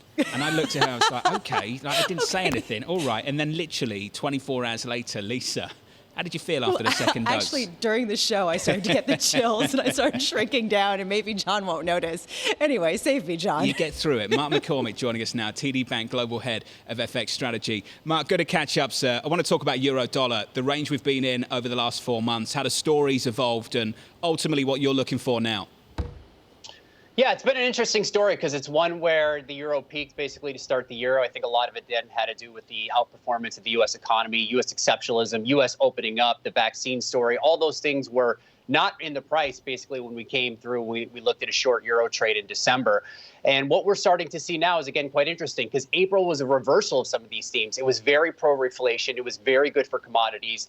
And it was very good for the story that the Fed is still going to experiment with average inflation targeting, which means they want to keep the expansion moving longer and keep real rates at bay. So it's given the euro and other currencies some room to catch up. I think where we're at right now, 120, 121, is very interesting because it's a pivot point where, based on our forecast, we think euro's 115 to 120 rather than 120 to 125, which is generally more market consensus. I just want to run through some concepts with you, Mark, just to add a little bit of meat to this conversation. Things like the dollar smile, which are pretty intuitive for people in the FX market. Now we have these shifting reaction functions, this shifting framework at the Fed. Does that challenge traditional concepts in foreign exchange? I think it absolutely does. We are in a very unique cycle. I think everyone's aware of it. The structural forces that I think are really important is we're seeing less globalization. We're seeing obviously much of a pull on the political side more towards domestic agendas, domestic spending. So you take with that, you have a dollar smile where the dollar performs well when the U.S. economy is doing better than the rest of the world. And you have the dollar perform, the U.S. does well when the rest of the world is not doing well as well. I think the key thing for the euro is really going to be how do equity flows and how do central bank policy and growth policy all work together? I think a big part here for the dollar in the second half of the year is going to be how does Biden basically pay for the stimulus package, which is through higher taxes, which will come through equities. There's an element there that could push the euro higher or at least kind of keep it from stumbling too much on what is a U.S. positive growth story. But I think when we go back to the Fed, the experiments around all these things, if the Fed is going to be the central bank that lags, we're seeing it now with the Bank of Canada, with the Norges Bank, that the Fed is lagging other central banks. That's going to be very interesting to watch as a structural weak driver of the dollar, especially if equities start to, U.S. equities underperform other major economies. But the flip side is that on the dollar smile, the U.S. does have a better growth story than most other G10 countries. Mark, let's unpack some of this because there are three different components to FX trading that you just laid out and touched on that don't have necessarily cohesive stories. You have where is growth accelerating the most, you have interest rate policies, and then you have the debt deficit, right? And these are three different stories and they kind of lead at different times. Which is leading now? Is it the growth story? Is it the interest rate story? Or sort of the debt sustainability story? It's a great question because I think it's basically what we've called it in thematic terms very simply. It's an unsatisfying mix of global reflation and U.S. exceptionalism. Again, I think what the market got wrong at the end of last year was really extrapolating the global liquidity trade, global reflation infinity, and kind of missing what was happening on the positive side in the U.S. And now I think the market kind of stumbled again in March and April, trying to extrapolate U.S. exceptionalism as a lone theme. I think right now what we have to do is manage the fact that both of these themes are very important, and the Fed is basically driving us more towards a global reflationary environment. So I think what you need to think about in terms of styles or ways of thinking about currencies is really its relative growth, its carry, its terms of trade and commodity exposure, which is huge because the one thing that people are trying to figure out is inflation going higher because of supply constraints or demand. And there's an element of both. But if you look at supply, there's port strikes in Chile, which have been very important for copper. Palladium has been moving based on mining supply bottlenecks in Russia and South Africa. So there's an element here that we don't know if it's supply driven or demand driven. But the commodity terms of trade is very important when you look at the Canadian dollar, the Norwegian krone, when you think about Chile. Colombia, Russia. Some of these major currencies that have been big parts of these moves are trading off the terms of trade. So I think when we kind of go back to it, you need to kind of think about the factors. It's absolutely growth. It's absolutely carry. It's relative central bank policy. And it's going to be the commodity cycle, who wins and loses on that throughout this business cycle. Mark, what's your highest conviction trade right now? I think the most interesting trade in G10 is selling the Canadian dollar versus the yen. I think right now, if you look at some of our models, like what we're trying to figure out is how much good news is priced in. The Canadian dollar story is really interesting. The Bank of Canada is kind of a lone wolf right now. They are diverging from the Fed. It looks like they want to hike rates next year versus our call for a Fed hike in 2024. But what's interesting is we are moving into the sell in May. We are moving into what is very choppy trading time when we look at the Q2 seasonals. And I think what also is very interesting, if you look at the VIX, it's trading at about a 3 standard deviation discount on our top line, top-down global macro PCA model, which is telling us that volatility should be higher. So if we get more two-way risks and, essentially a weaker data story coming through Canada in May, I do think there's a lot of room for CAD yen to move lower, at least in the G10 as a top trade. This market would love a whole lot more two-way risk. Mark is going to catch up. Mark McCormick there, TD Bank Global Head of FX Strategy. What a year it's been for crude. WTI up by more than 31%. Some numbers out of Exxon, Lisa. First quarter adjusted EPS 65 cents, the estimate 61. The company, ExxonMobil, seeing the second quarter continuing demand improvement in downstream. And then here's one for you, Lisa. Reducing the debt by over $4 billion. A couple of the headlines from Exxon this morning. Yeah, I knew that you'd pick up on that. Just beating expectations dramatically, the biggest profit since 2019. Paying down debt, I think, is interesting because you've seen this renewed discipline. This is what people are talking about in the oil space. And this comes, of course, after the shale boom and then bust, particularly in the debt markets. You do wonder how much big oil will consolidate their share, consolidate their power as some of these shale producers continue to struggle and they really shore up their bottom lines. A lot of money that was raised last year ultimately wasn't needed. A lot of money that was set aside through last year ultimately wasn't needed. We saw that in reserve release, Lisa, for the big banks here in America. Yeah, although, again, it's a tale of two different types of companies. The big companies that are getting bigger and the small ones that still have a lot to pay back. Amazon just capturing that story perfectly with last quarter's earnings. Coming up on the commodity market, Paul Sankey, Sankey Research founder and lead analyst in your equity market. We're down about 0.5%, negative 21 on the S&P. Alongside Lisa Abramowicz, I'm Jonathan Ferro. Tom Keene is back on Monday. This is Bloomberg Surveillance.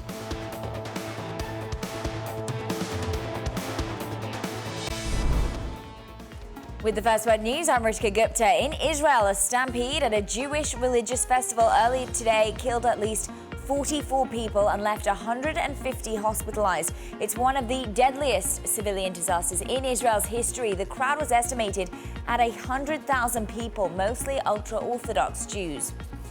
AstraZeneca will ask the U.S. for emergency authorization of its coronavirus vaccine. That's after it missed an original target that raised questions over whether the company would apply for the clearance at all. U.S. citizens may not see the Astra vaccine in clinics in the near term. The U.S. has announced it would share its entire supply of the vaccine with other countries.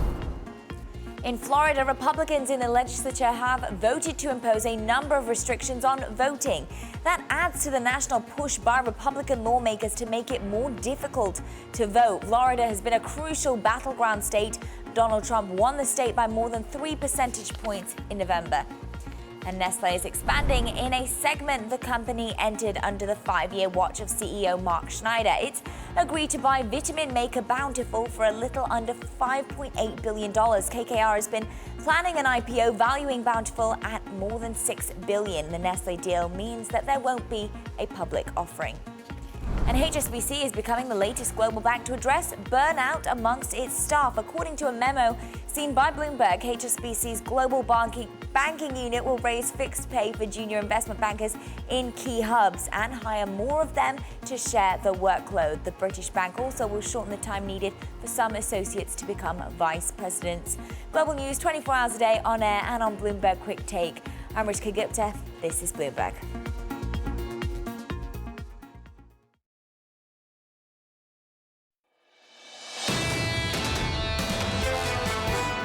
I'm pretty excited about having good exposure to copper at that time when the world's going through the energy transition. I think copper's got a pretty good story in front of it. I think its day in the sun is more towards the end of this decade when we've got some nice exposure to it. I'd be pretty happy with exposure to copper right now too. That was Tom Palmer, the Nuance CEO and president, on copper and a future as well. From New York City this morning, good morning. Alongside Lisa Abramowicz, I'm Jonathan Ferro. Tom Keene, a long weekend. He'll be back with us on Monday. Your bond market yields higher by a basis point on a 10-year to 164.37. In the equity market, positive, then negative, down 21 on the S&P 500, up on a week, up big time on a month, down on the day by about 0.5%. Euro dollar 120.85 and down 1/3 of 1%. A negative GDP print against a much, much better US read. Relatively speaking, a story obvious through Q1. How do those stories converge in the months and quarters ahead? And finally, in the commodity market, 63.74 on WTI, down by 1.95% on the WTI contract. Crude on the year, up 31.47%, Lisa. And this line from Goldman earlier in the week, we see commodities rallying another 13.5% over the next 6 months, at the time of publication, of course, with oil reaching $80 a barrel and copper reaching 11K, with risks to the upside. It's dramatic. And you think about how this super cycle will be different than previous super cycles because it's not being led by China. But I will raise this, and this goes to the whole idea of disinflationary tilts. There was a story on the Bloomberg today that copper, the fact that it's risen so much, industrial producers in China are starting to cut back on their use of it, which raises a question. How much is this supply-demand dynamic going to shift in people actually buying less of these commodities because of their high sticker price? Let's turn to Paul Sankey on this. Sankey Research founder and lead analyst. And Paul, we've got to do a couple of things. We'll start with the commodity story, and then we'll go to the companies with exposure to them. Can we just start with that Goldman call? 80 on crude maybe over the next 6 months, this huge demand shock that's set to come through the rest of this year. Paul, what was your take on that? Well, we like the call as, a core business of ours is covering oil. So it's interesting. We do agree that the demand side, obviously, seasonally is going to go up a lot. The Goldman numbers, as you know, are very big. They're talking about sort of 6 million barrels a day of incremental demand growth over the coming months, which, gives you rise to this sort of $80 price forecast. They weren't specific about the dollar. For me, the dollar is always very important. And what we've seen here, as you know, is the dollar has held up pretty well, just as the T-bill, has actually rallied. And the question then becomes, if those two start acting to support oil, push oil higher, which would be a weaker dollar and higher interest rates, we could easily get to 80, easily. Well, Lisa, let's talk about the T-bill. Front end of the yield curve, very front end of the yield curve. What did we get? 0. That was the first time that it got 0, right? The U.S. can borrow money for free, John, going back to the height of the pandemic. And actually, if you look at where things are trading, negative yields. And Paul, this raises a question going forward of how much this money is going to fuel demand, is going to fuel some of the dynamics that will lead to at least $80 a barrel, as you say. I mean, do you see people continuing to consume even in the face of higher commodity prices? Well, on U.S. gasoline, there's an S curve. So there's a wide range of prices through which people really don't change behavior. And we're a long way from people actually changing behavior because of the high prices. You are getting anecdotally people saying, I noticed gas prices are higher, but they actually don't change their behavior, which they're very capable of doing. For example, typically you have 2 cars in a household, you use the more efficient car. My favorite was in 2008 when prices got super high for gasoline. When PetSmart, I think it was, or maybe it was PetStop, one of the pet companies said, we're the last shopping trip of the week. And because gasoline prices are so high, unfortunately, people are not going to the pet store. So to give you an idea, there could be some elasticity of demand later. We're also worried about India, obviously, because India is very price sensitive and also has obviously the COVID problems. But in the past, you've seen that China is price inelastic for demand, which was what was interesting about your copper comment, which is to say, essentially, it's sort of a central decision as to whether to use or not to use. And in the past, we've seen China really use a lot of oil at high prices regardless. So when you add all of that together, you're in a situation, I think, where demand will continue, as Goldman has said, will continue to rip, just because we've been in a COVID situation, which is not a price elastic situation. That is to say, it didn't matter how cheap gasoline was, people weren't going to drive. Now what we'll see is, because of the scale of economic activity that's being pumped by the Fed, I think you'll see pricing elastic demand for oil, which is to say, will drive gasoline prices very high this summer. All right, so that's the demand side of things. The supply side, though, more of a question. You do wonder how much the discipline of OPEC Plus, the discipline of shale producers, will sustain itself in the face of 60, 70, 80 barrels a dollar, $80 a barrel. I mean, what do you view in terms of supply to meet the demand? Well, I had a good meeting with the CEO of Devon, for example, the other day, where they get it. You know, they realize that this industry has got a bad reputation for spending more during high prices. One of the rollouts that they've had over the improvement of strategy that we've seen over the past year or so has been, they say, oh, we're only going to spend 70% of cash flow on CapEx. And the market's kicking back. We're kicking back on that. We're like, that's not good enough, because that means you spend more at higher prices. We want fixed levels of CapEx, and we want all the free cash flow to come back to shareholders to make this sector truly attractive. The worry is that private equity will pile in anyway, but of course you've seen a significant reduction in financing for oil and gas for various reasons that you're aware of, such as ESG. And so it's become a much tighter financed industry with a much higher cost of capital. That's why people like BP and Shell talking about investing in ESG are kind of misguided, because their cost of capital is so high. They shouldn't be competing with companies that are designated renewable investment companies that have zero effective cost of capital. And that's a big mistake those companies are making. So we've seen very negative relative to cash flows reaction to BP and Shell results this week. Really quite staggeringly negative. Interesting. Actually, think about how much money they made. Paul, I want to jump in because we've only got about a minute left. And I want to make sure we fit this in. Just from what you're saying, is that leading to specific calls, stock selection for you right now? Well, I mentioned Devon. I mean, we love that one. I think that's a great company in terms of leverage, and they get the memo on this to capital discipline plus cash return. And across the board, the E&P industry is just much, much better. And on top of that, then we have good refining and good chemicals. So the oils in general look good here, especially if you're looking for inflation and higher interest rates for the Treasury. Paul, it's good to catch up. It's good to see you. Thanks, Paul Sankey, Sankey Research founder, lead analyst. Paul, thank you. Exxon with some decent numbers again, Lisa. The stock down by about 0.4% in the pre-market. Crude doing okay, a little bit lower this morning, but up 31.47% year to date, so not bad. Yeah, really interesting to me, because not only did Exxon post good earnings, they posted the first profit since 2019 and rose their dividend. This idea here that they're shielding their third largest dividend, or they generate enough cash to cover it. Again, stocks as bonds, John. When are people going to start to play that? Or is some of the reluctance to buy big oil simply a question of ESG parameters and things of that nature keeping people away? A question for Joe Quinlan, maybe. Maryland Bank of America Private Bank head of CIO Market Strategy. He'll be joining us shortly on this program. Long title, that one. We'll talk to him about that. Oh, yeah? What are you going to short it to? Just CIO of something. Put money in stuff. You know, something. Buy things. Go to cash. I don't know, Lisa. It's just too long for me to read. Down 21 on the S&P. We're down 0.5%. I'm a simple man without a title. Yields up a basis point, 164.54. Alongside Lisa Abramowicz, I'm Jonathan Ferro. Tom Keene back with us on Monday. This is Bloomberg.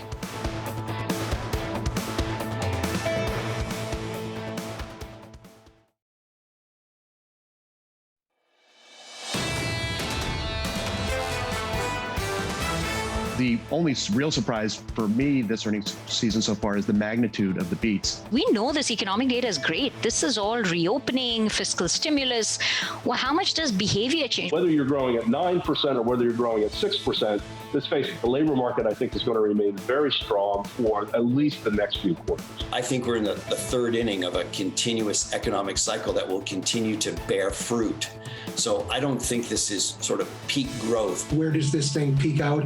I have no clue. The companies don't have a clue. This is Bloomberg Surveillance with Tom Keene, Jonathan Ferro, and Lisa Abramowicz.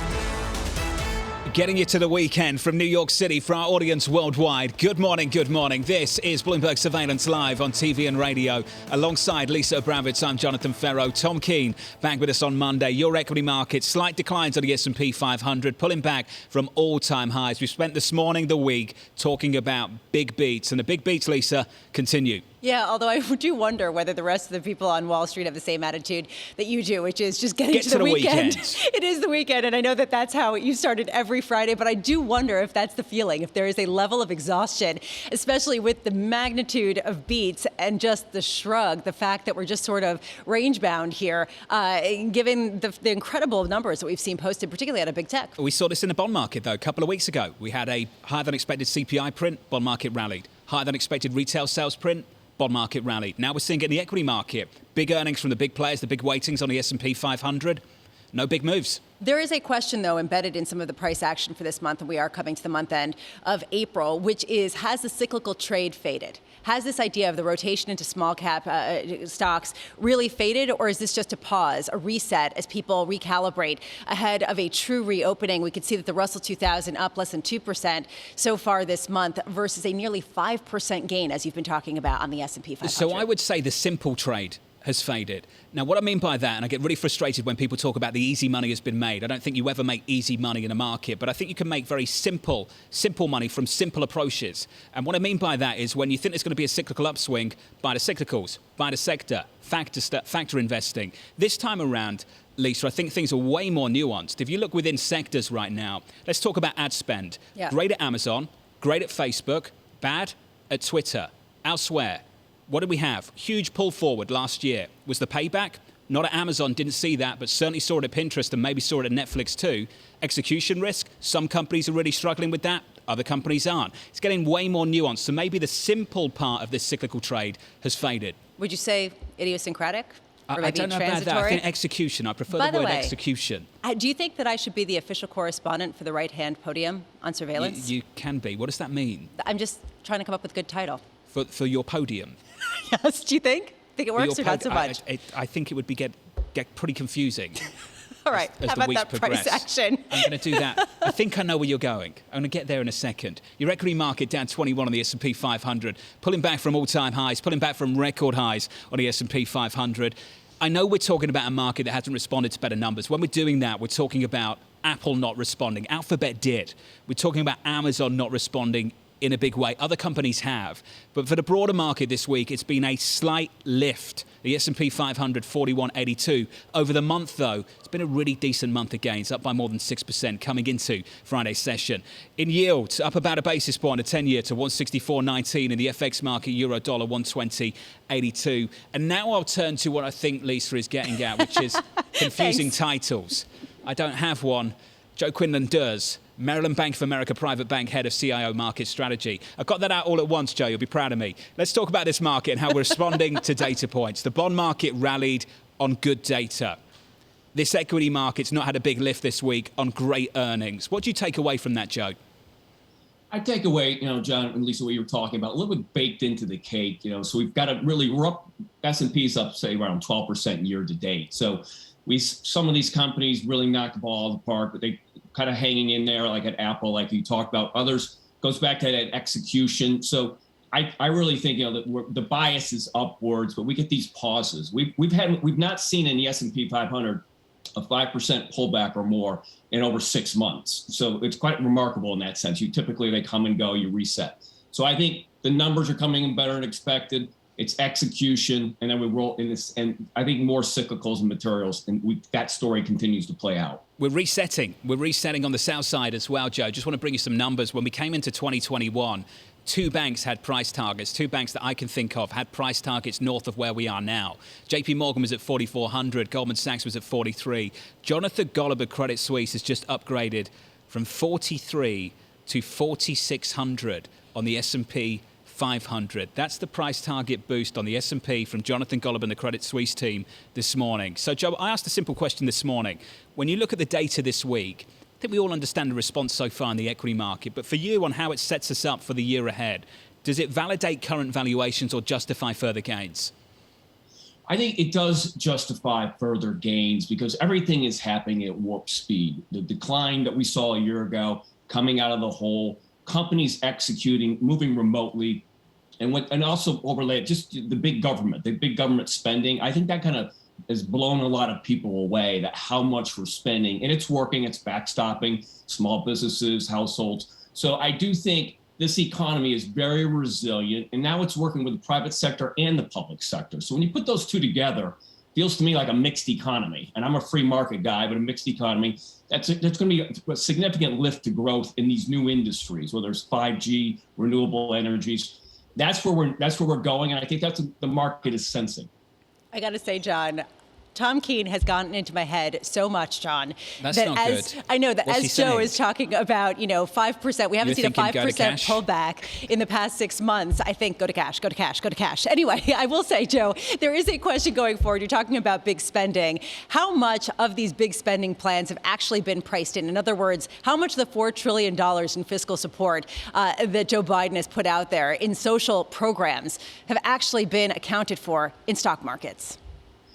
Lisa, I think there's more to come in terms of the price appreciation, because as you know, a lot of this money hasn't even been transferred yet. It's out there, so it's construction, the materials, some of that's building, the big Caterpillar type companies. So, but the key is, how quickly, how does it, filter down? And these are multi-year plans, right? These are multi-year investment plans. So if you're an investor, don't chase these stocks right now. There'll be pullbacks, execution. We've got bottleneck shortages. So I think the cyclical play is still on, but maybe later this year on a pullback, you can buy them cheaper.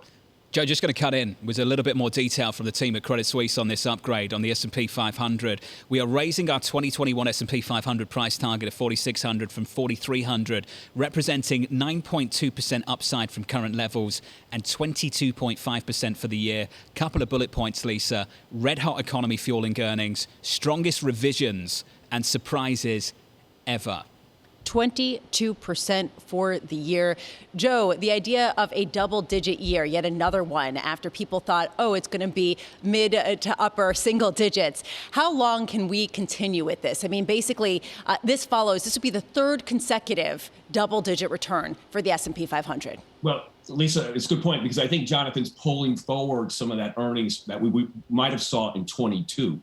So he's pulling forward some of those earnings. And so, to Lisa, to your question, I think, 22, when we kind of look at, say, year over year, quarter over quarter comps, it's going to normalize. We're going to go back to single digits, stock picking. So I think some of the analysts raising their estimates for this year, pulling forward from next year on the good news, how much spending, the optimism, vaccinations, you name it. And starting to price maybe a higher tax rate as well. There's a note here from the team over at Credit Suisse, Joe. Our 2022 EPS assumes an increase in the statutory tax rate from 21 to 25%, a 4 to 5% hit to earnings. Joe, are you starting to think about that too, the year ahead, and what taxes could mean for earnings? Well, we look carefully at that, John, and if we go 21 to 28, we can live with that. I think the markets can make up for that. Particularly the multinationals, they've got the scale, they can work with their margins. So I don't think it's a rally killer, but it's certainly going to shave off 22 estimates. And it makes, so you could see some selling pressure going into the year end. But at the end of the day, companies can handle this. If you told me we're going back to 35%, the street would be awake and marking down estimates. Joe, it's good to catch up. And to get your response to that note too, Joe Quinlan there, Maryland Bank of America Private Bank Head of CIO Market Strategy. I got that out as well. 2021 EPS, $200, previously $185. This is Credit Suisse. 2022 EPS, $215, previously $210. So there's a slight upgrade to earnings in 22 here for the team at Credit Suisse that includes a tax haircut. The S&P 500 year-end target over at Credit Suisse now 4,600 from 43. And just to repeat and reiterate, re-emphasize what we were talking about moments ago, Lisa, it implies another 9.2% upside from where we are at the moment in this market. Yeah, when are we going to get the idea that we're bringing forward some of the returns? We keep bringing forward returns. Are we bringing them for the next 20 years? I do want to just go back to this idea of higher taxes being baked into Credit Suisse's view here. I am really trying to understand what tax rate we're actually looking at, because the headline tax rate and the real tax rate for corporations is very different. I'm just going to throw this out. The top 20 companies, and this was data that was highlighted by Bloomberg Economics, paid a median effective tax rate of 17% last year from 35% in 1990. That is the effective tax rate after you already account for all of the loopholes and the other ways to get out of things. So what tax rate exactly, John, are we talking about? I don't know. Depends what it comes in at, doesn't it?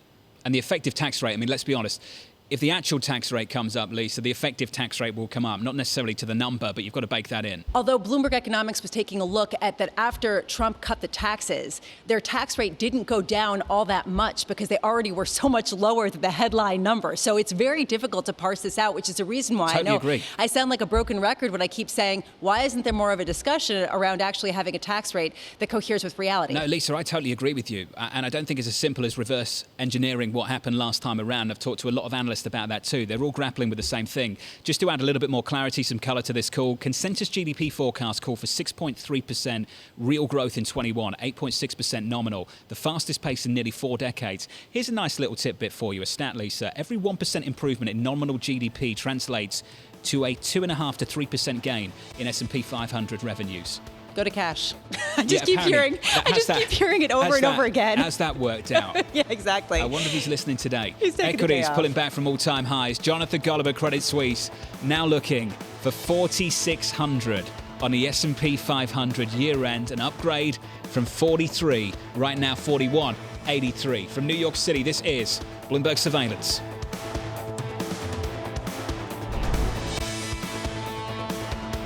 With the First Word News, I'm Ritika Gupta. By September or October, President Biden is likely to see some version of his $4 trillion economic plan passed in Congress. The president has 2 major tasks. He has to keep various Democratic fractions from splintering the party, and he has to keep fending off Republican attempts to portray the plan as radical.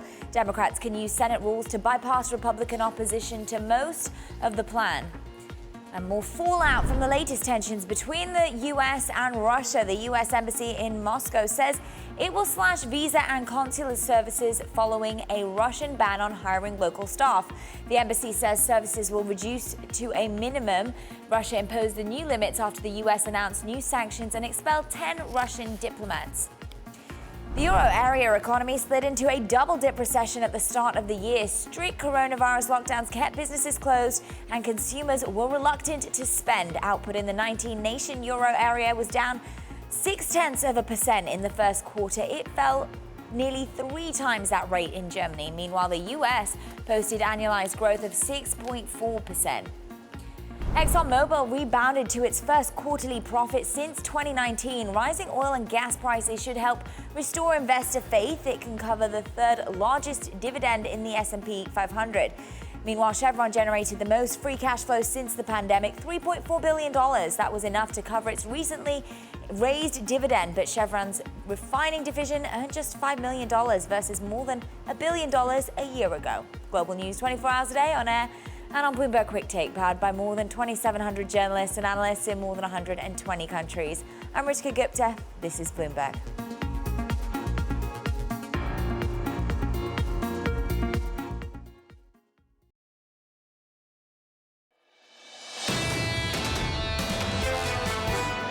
Right now, you can get $400 extra a week, and that's going to go through September. Are they going to not take that job or not? Some people are going to make that calculus, and they're going to say, I'm not going to take the job, okay? But I don't buy the argument that everyone's sitting out of the labor force just to collect $400 extra a week. That was Jay Bryson there, the Wells Fargo chief economist from New York City this morning. Good morning. Alongside Lisa Abramowicz, I'm Jonathan Ferro. Tom Keene back with us on Monday. Here's the price action of the moment this Friday morning, shaping up as follows. A taste, a flavour of an equity market that's been ripping towards all-time highs over the last 6 months. We pull back, down 21 on the S&P and down 0.5%. The call of the morning, Jonathan Golub at Credit Suisse and a team, 4,600 on the S&P 500, boosting their price target from 4,300. And Lisa, I keep going back over the numbers. Another 9.2% upside, the call from current levels for the team at Credit Suisse. 22% gain in the S&P 500. That would be the implication here. I'm just thinking about how people thought that 2020 was peak year for markets, given the fire hose of cash from the Fed and the fire hose of cash from the federal government. It seems like that fire hose is continuing and then actually accelerating with that $4.1 trillion plan by Joe Biden.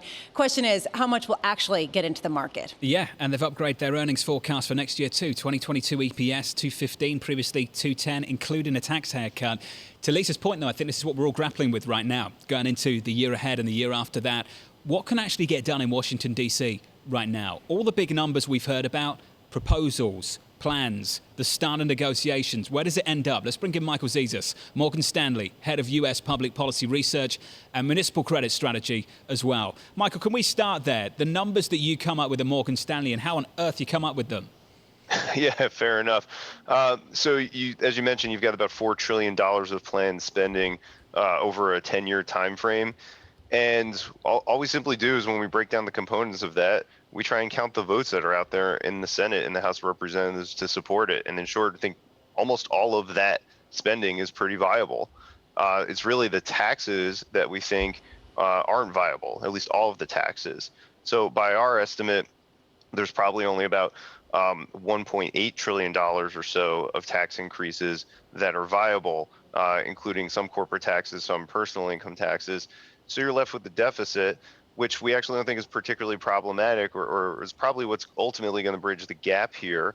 So ultimately, we think next year you'd be looking at a year one deficit hit of around $500 billion. That continues the fiscal expansion that we've had, continues to underwrite the V-shaped economic recovery and increase in net aggregate demand in the economy, at least coming from the federal government. So there's a question of whether the debt is worth it, right? I mean, all debt is not equal. If we do increase our deficit, but we're spending money on programs that really generate economic growth, this is viewed as paying for itself on some levels, or at least starting to pay for itself. How much does this plan generate the economic growth to justify the price tag, to justify the increase in debt?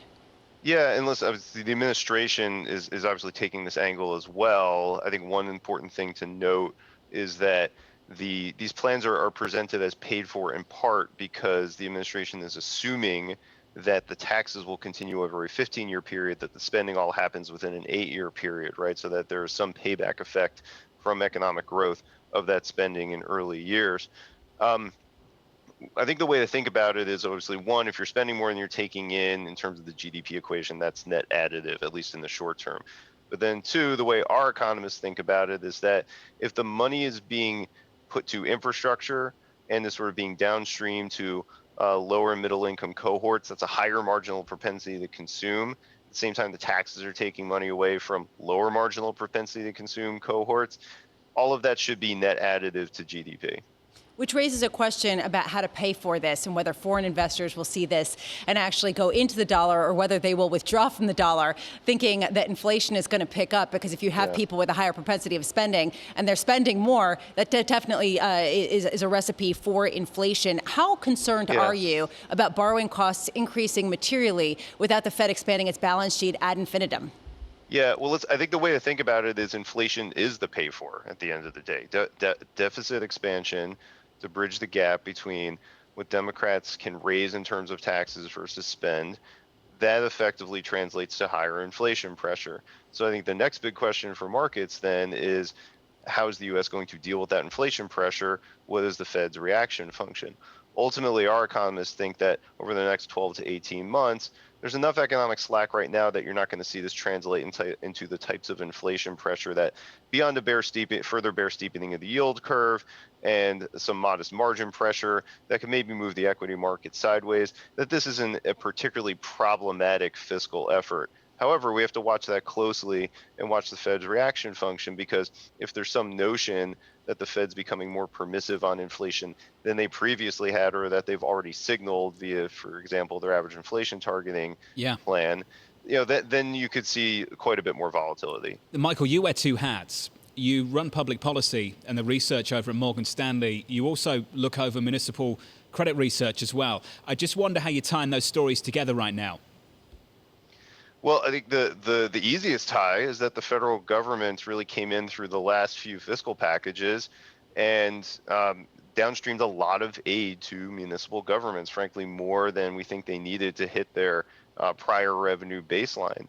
So you've gone from a situation where if we were having this conversation a year ago, we'd be talking about how distressed the municipal credit market was, to one where effectively the arrow was pointed upward on credit fundamentals in almost every single sector. So the federal government's really been quite supportive of that market. And now the sharp economic recovery is probably going to take the handoff from there and continue to create a lot of fundamental health there. So you don't think that's fully priced? Forgive me for asking the lazy question, but do you not think that story's fully priced yet? Municipal market, I do think it's fully priced. Yeah, I do think it's fully priced. I don't think there's a lot of scope for relative outperformance in that market from here, right? So I think if you're owning a municipal bond at the moment, you can feel pretty good about the credit fundamentals, but the reason you should be owning it isn't probably for outperformance versus treasuries or outperformance versus corporates, right? It's for asset allocation, it's for owning duration, a very different mindset. If you're looking to outperform an aggregate benchmark, for example, buying tax-exempt bonds, I don't think that's the right way to go. What's the right way to go, Michael? Well, is that frankly we prefer owning corporate credit at the moment. I was looking for him to say Puerto Rico. Well, he didn't say that. Michael, we'll let you go. We'll let you run. It's good to catch up. Right. Michael Caesars, Morgan Stanley Head of U.S. Public Policy Research and Municipal Credit Strategy. If he says it's not the right way to go, I've got to ask what is the right way to go, and corporate credit still for some people out there, Lisa. It depends where, though, in corporate credit, right? Because you've got the same kind of story at the upper ends of the rating scale where you have very, very low spreads, very, very low extra yield to over benchmark rates, and rates that a lot of people think are going to go up, especially if Michael Zezas is right about inflation. Yeah, and how disruptive will that be? Coming up on the program, Afsaneh Beschloss, the Rock Creek Group founder and CEO. In your equity market, pulling back a little bit from all-time highs on the S&P 500, down 19. We declined 0.45%. In just a moment, PCE, personal income and spending data. Going into that, yields unchanged on a 10-year at 163.83, and the FX market 120.84 on euro dollar, and crude down a little more than 2%, negative 2.37% on crude. WTI $63 and about 47 cents. Alongside Lisa Abramowicz, I'm Jonathan Ferro. Tom Keene back with us on Monday on radio, on TV. This is Bloomberg Surveillance.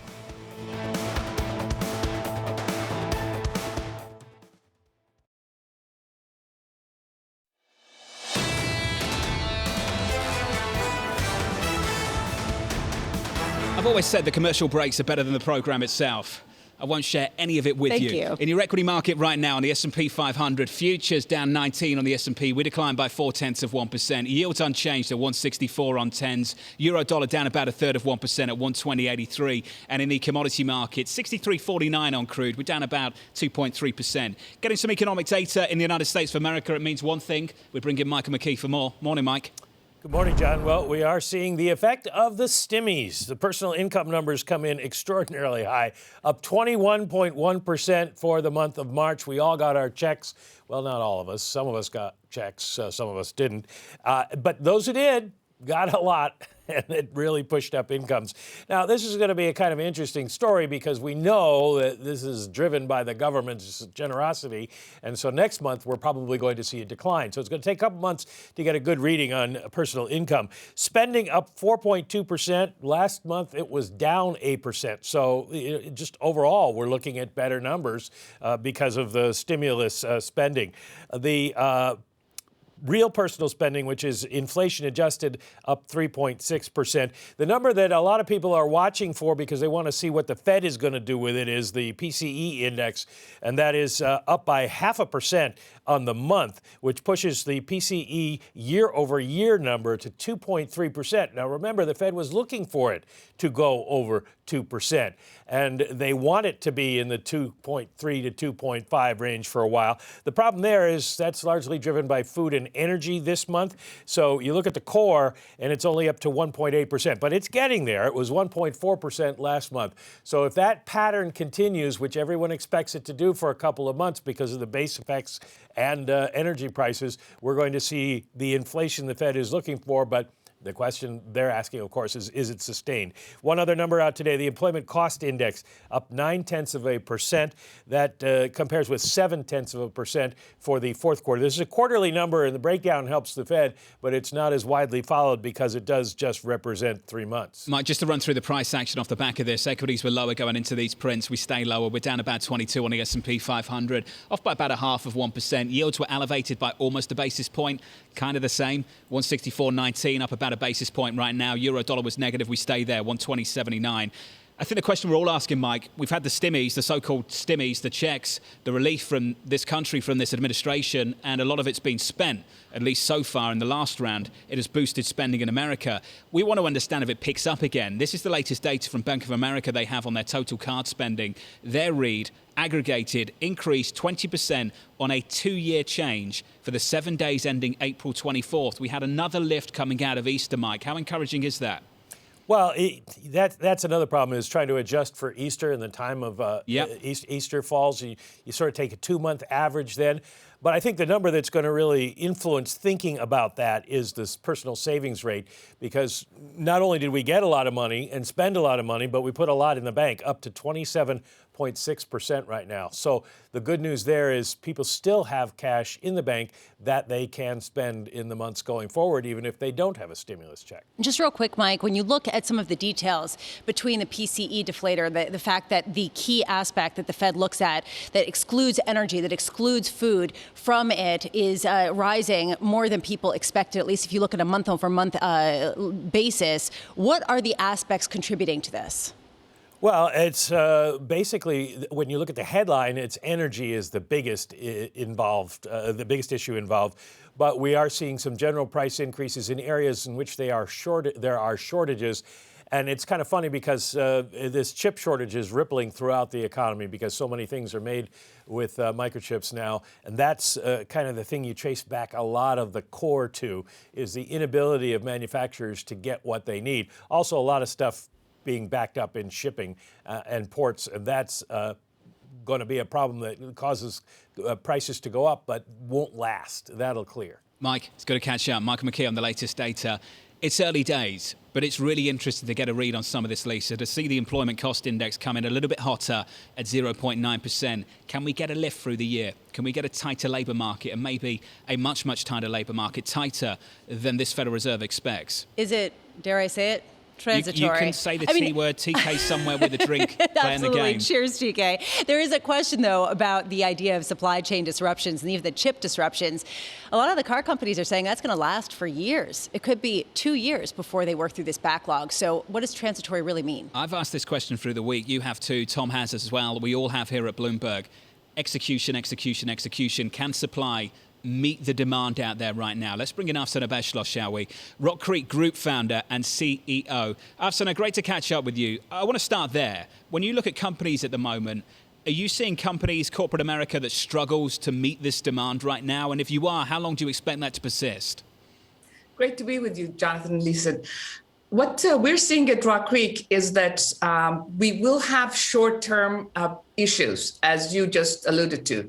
You're going to have this kind of blockages on supply chain. You're going to have demand go up because not just because of the checks that people got that you were talking about, but also there has been this forced saving over the last 12 months as people have been stuck at home and not been able to spend the way they usually used to. And of course, there is the infrastructure and other bills that have pushed money into the market and zero interest rates. So you put all of that together, it has created short-term demand. We're starting to see that. We're seeing the impact on steel prices, on lumber prices, on iron ore prices, and copper prices. But at the same time, we know that there is this pent-up demand. There is this extra cash coming into the economy. Will force the prices to go up, but that's probably short term to maybe a little bit medium term versus longer term. So you agree with the Federal Reserve, in other words, that it's largely transitory and that we're going to head right back to the same trend that we were in before? Lisa, I think it is transitory. The question is, how long is transitory? Is it a couple of months? Is it a year or 18 months? But it's certainly not long term. Given the fact that companies are performing amazingly, at least if you look at the vast majority of them in this last earnings season, do you view this as a perfect Goldilocks recipe for big equities, particularly in the United States? Or do you think that all of this has been priced in, especially if we do not emerge in a new trajectory, in a new paradigm post-pandemic and post-recovery? I think a lot is changing in terms of the underlying parts of our economy. So what you're seeing is big shifts towards certain stocks doing better than others. So we're looking at, for example, stocks that are at not just big tech stocks, which have maybe not gone up despite the huge earnings, as you just mentioned. We have not seen that kind of movement in the mega cap. But at the same time, you're still seeing really interesting value in a lot of other areas. You're seeing a lot of value in the beach stocks, things that are getting affected by people coming out of COVID, particularly in the United States. And so we're moving, Lisa, more and more towards a stock picking environment where maybe indices are not so interesting for people, but they're looking much more at the stocks specifically, whether it's in the US, Europe, or emerging markets, and being much more selective. I think we're seeing a lot of evidence of that this week, just in terms of the performance of certain sectors and certain companies within those sectors. Twitter versus a Facebook, a decent example of that too. Afsana, just in terms of the proposals coming out of Washington, D.C. at the moment, are any of them set to change your capital allocation decisions radically if they were realized? So, Jonathan, our view at Rock Creek is that what we're hearing in Washington means that there will be changes in tax rates. Yes, there will be probably most likely compromise decisions, which will not really impact negatively our allocation decisions. I think overall these decisions will lead to a more thriving economy. If the share of labor goes up in terms of their benefits from the economy, they'll be spending more. And in the longer run, which is what we're all looking at, much better for the long-term growth of the US economy and the global economy, and hence good for stocks in the longer run. So we are positive about those. How do you think a higher capital gains rate would change things, if at all? So again, I think those numbers will end up being compromised numbers, but our expectation is they will go up. And given the scale, again, look at a lot of the existing studies on how much the increase in capital gains tax can impact new innovations. We don't think it will in fact impact new innovations. We don't think that there will be less IPOs in the US economy. The timing of transactions may change, but we do not see capital gains taxes changing the trajectory of the innovation in our economy. Afsana, always appreciate your perspective on things and the interesting conversation in the commercial break too. Afsana Beshlos there, the Rock Creek Group founder and CEO. I'm getting so many messages now. What on earth were you talking about 10 minutes ago? It doesn't matter. Employment cost index comes in a bit better than expected. Personal income in at 21.1% against an estimate of 20.3%. Yes, that is the monthly figure, 21.1%. And Michael McKee, what Mike does is he goes through the numbers, then he runs away and he goes through the history books and he sent me a stat. He sent me a stat. He sent you a stat too. That number is rising the most since records began in 1946. And that is all about policy, Lisa. It's all about, what was it, stimmy checks? Stimmies, reopening, all of that stuff. Which, okay, and Afsana was saying that it's transitory. She was buying into the Fed's theory. I go to a question that my son asked me last night. He said, is inflation good or is inflation bad? Kids ask the best questions. Honestly, this is a fantastic question, especially after Michael Zezas of Morgan Stanley said, this is the way that the U.S. could pay for it, could pay for all of this debt that they're incurring. Is inflation the upside or the downside potential surprise when people talk about going back to a low-flation reality? Then does all of a sudden the debt become more of a concern? I mean, these are some of the push-pull dynamics that really you've got to think about when you look at long-term performance of some of these equities. So as some of our viewers, our listeners know, I have once put the younger Abramowicz on Bloomberg Radio London with me many, many years ago. And I think what we should do in the next news conference, Lisa, is send younger Abramowicz to the news conference to ask Chairman Powell very basic, simple, pointed questions. He would get the elevator music very quick, I'll tell you that. He would be left until the end, even after Michael McKee, with the elevator music, and then they would just turn off the Zoom connection very, very quickly. Pretty much. Your price action pulling back from all-time highs on the S&P 500. Coming up on Bloomberg TV, Mohammed Al-Arian, Bloomberg opinion columnist and president of Queen's College, Cambridge. Lisa, this was lovely. It was lovely. Wasn't it Thank lovely? You. Yes. Just uninterrupted 2 hours, 40 minutes of just chat about serious stuff. Yeah, exactly. TK, I know you're watching. I miss you. I love you. We're looking forward to seeing you Monday. Can't wait. Cheers. Equities off all-time highs. This is Bloomberg.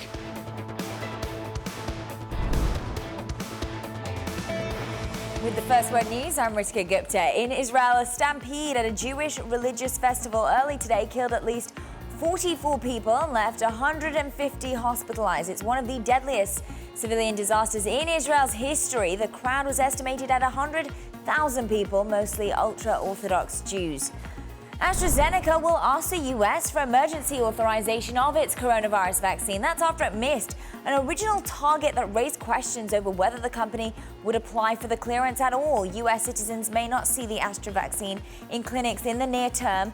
The U.S. has announced it would share its entire supply of the vaccine with other countries. In Florida, Republicans in the legislature have voted to impose a number of restrictions on voting. That adds to the national push by Republican lawmakers to make it more difficult to vote. Florida's been a crucial battleground state. Donald Trump won the state by more than 3 percentage points in November. Nestle is expanding in a segment the company entered under the 5-year watch of CEO Mark Schneider. It's agreed to buy vitamin maker Bountiful for a little under $5.8 billion. KKR had been planning an IPO valuing Bountiful at more than $6 billion. The Nestle deal means there won't be a public offering. Global news 24 hours a day on air and on Bloomberg Quick Take, powered by more than 2,700 journalists and analysts in more than 120 countries. I'm Ritika Gupta. This is Bloomberg.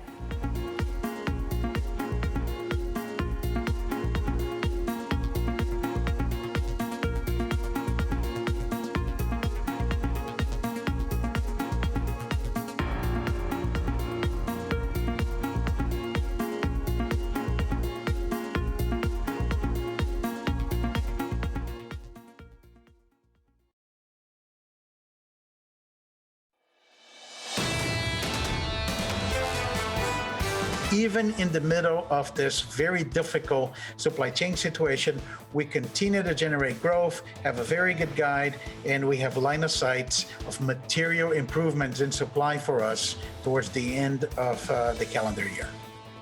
That was Cristiano Amon, Qualcomm Chief Executive Officer-elect, talking about the semiconductor chip shortages, which have hit some areas harder than others. Apple and other big tech companies have managed to avoid the incredible wrath of it, while automakers have had a bigger hit. Right now, we want to turn our attention to the story of the moment. That is big tech getting bigger, and nobody exemplifies that more than Amazon, reporting yet another more than $100 billion quarter of revenue.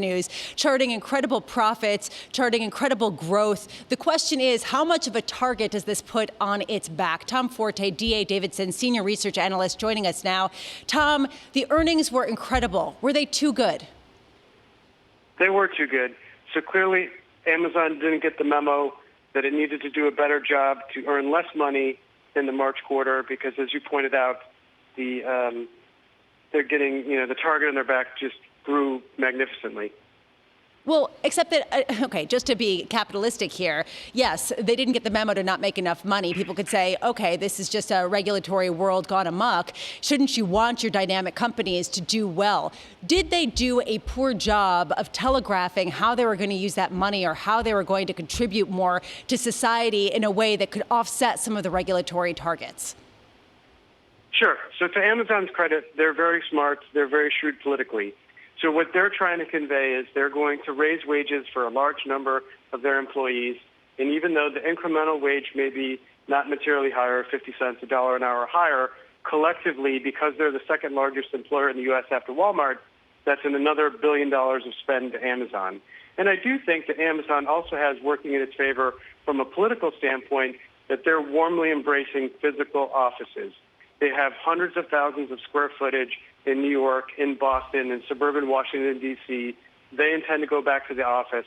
So I think the combination of higher wages, the second largest employer after Walmart, and returning to office are things that work in Amazon's favor from a regulatory standpoint. Although not to push back too much, because these are all things that will be embraced, I'm sure, among a lot in Washington, D.C. But Apple came out ahead of their earnings and said, we're going to invest $430 billion in infrastructure in the United States. We're going to build a new plant in North Carolina. Why didn't Amazon come out with something similar, a sort of comprehensive, expansive way that they were going to contribute that could offset some of the Washington scrutiny? It's a great question. And in hindsight, Apple's announcement was a red flag that Apple was about to have a blowout quarter, in my opinion. So the question for Amazon is, what more can they do in the U.S.? I think what's very interesting on these raises is they're not doing a blanket $16 an hour or $17 an hour across the U.S. like they did with 15. I think they want to give themselves the flexibility for high-wage states like New York and California to raise wages more, and low-wage states like Alabama not necessarily to have a blanket $16 or $17. So I think they learned from their experience in Alabama with the unionization vote, and they want to give themselves more flexibility to have perhaps regional raises rather than a blanket U.S. raise. Tom, you were talking about how they're expanding in physical infrastructure and office buildings in some of the big cities, how they're raising wages. Do you have a sense of whether the moves that they're making in terms of expanding into brick and mortar, for example, grocery stores, is accretive, is something that could bear fruit in the long run? So in my opinion, if Amazon wanted to Monday morning quarterback the pandemic, they would look at the structural advantage Target and Walmart had by having physical stores at the beginning of the pandemic. So in my opinion, I've been surprised that Amazon hasn't accelerated adding physical stores faster, because I do think having that ability to get products at the store, think at the beginning of the pandemic, the shortage for toilet paper, the shortage for paper towels, things of that nature, that Amazon would have benefited from having a larger store footprint. So yes, I think that's important. Going forward, how big of a risk is regulatory pressure? I mean, we keep talking around it about how they sort of catered to the Washington crowd. But realistically, what kind of regulatory pressure do you see could actually pressure their bottom line in the years to come? Yep, so my thesis is that regulatory pressure on Amazon, if the company didn't do a good job managing the risk to frontline employees, both at warehouses and at Whole Foods of COVID, they would exit with the unionized workforce in the U.S. And my theory there is that just means that Amazon will have to have more employees to mirror the output it intended to have. So in my opinion, unionization is still the biggest risk to Amazon. The second biggest risk is a 28% corporate tax rate versus a 21%. Yeah, but right now, Amazon is not paying a 21% tax rate. I mean, how much is it the headline rate going up to 28% versus just an enforcement of the existing rates that are out there? It's an excellent question, and Apple's in the same boat as Amazon here.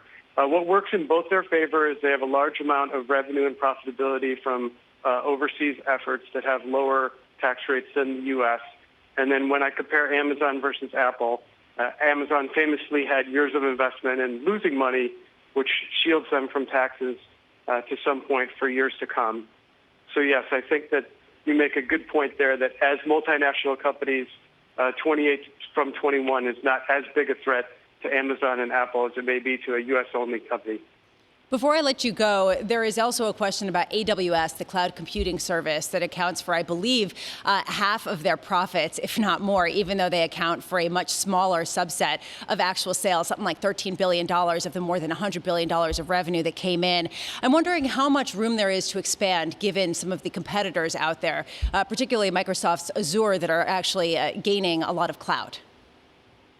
I think Microsoft's gaining, but I think the story in 2021 for AWS is that Amazon intentionally scaled back usage for travel and leisure companies, for example, to help them save money to manage the pandemic. As we have a reopening, as the economy rebounds, those travel and leisure companies are going to accelerate their spend on cloud computing, including AWS, and I think that'll benefit them more than any competitive pressure from Microsoft this year. And Tom, this one's for Tom Keene. Why didn't they do a stock split? For Tom Keene, all right, so I've followed the internet long enough to remember that back in the day, in the late 90s, all you had to do was a stock split for the stock to go higher. I'm not 100% sure. Clearly, it's overdue.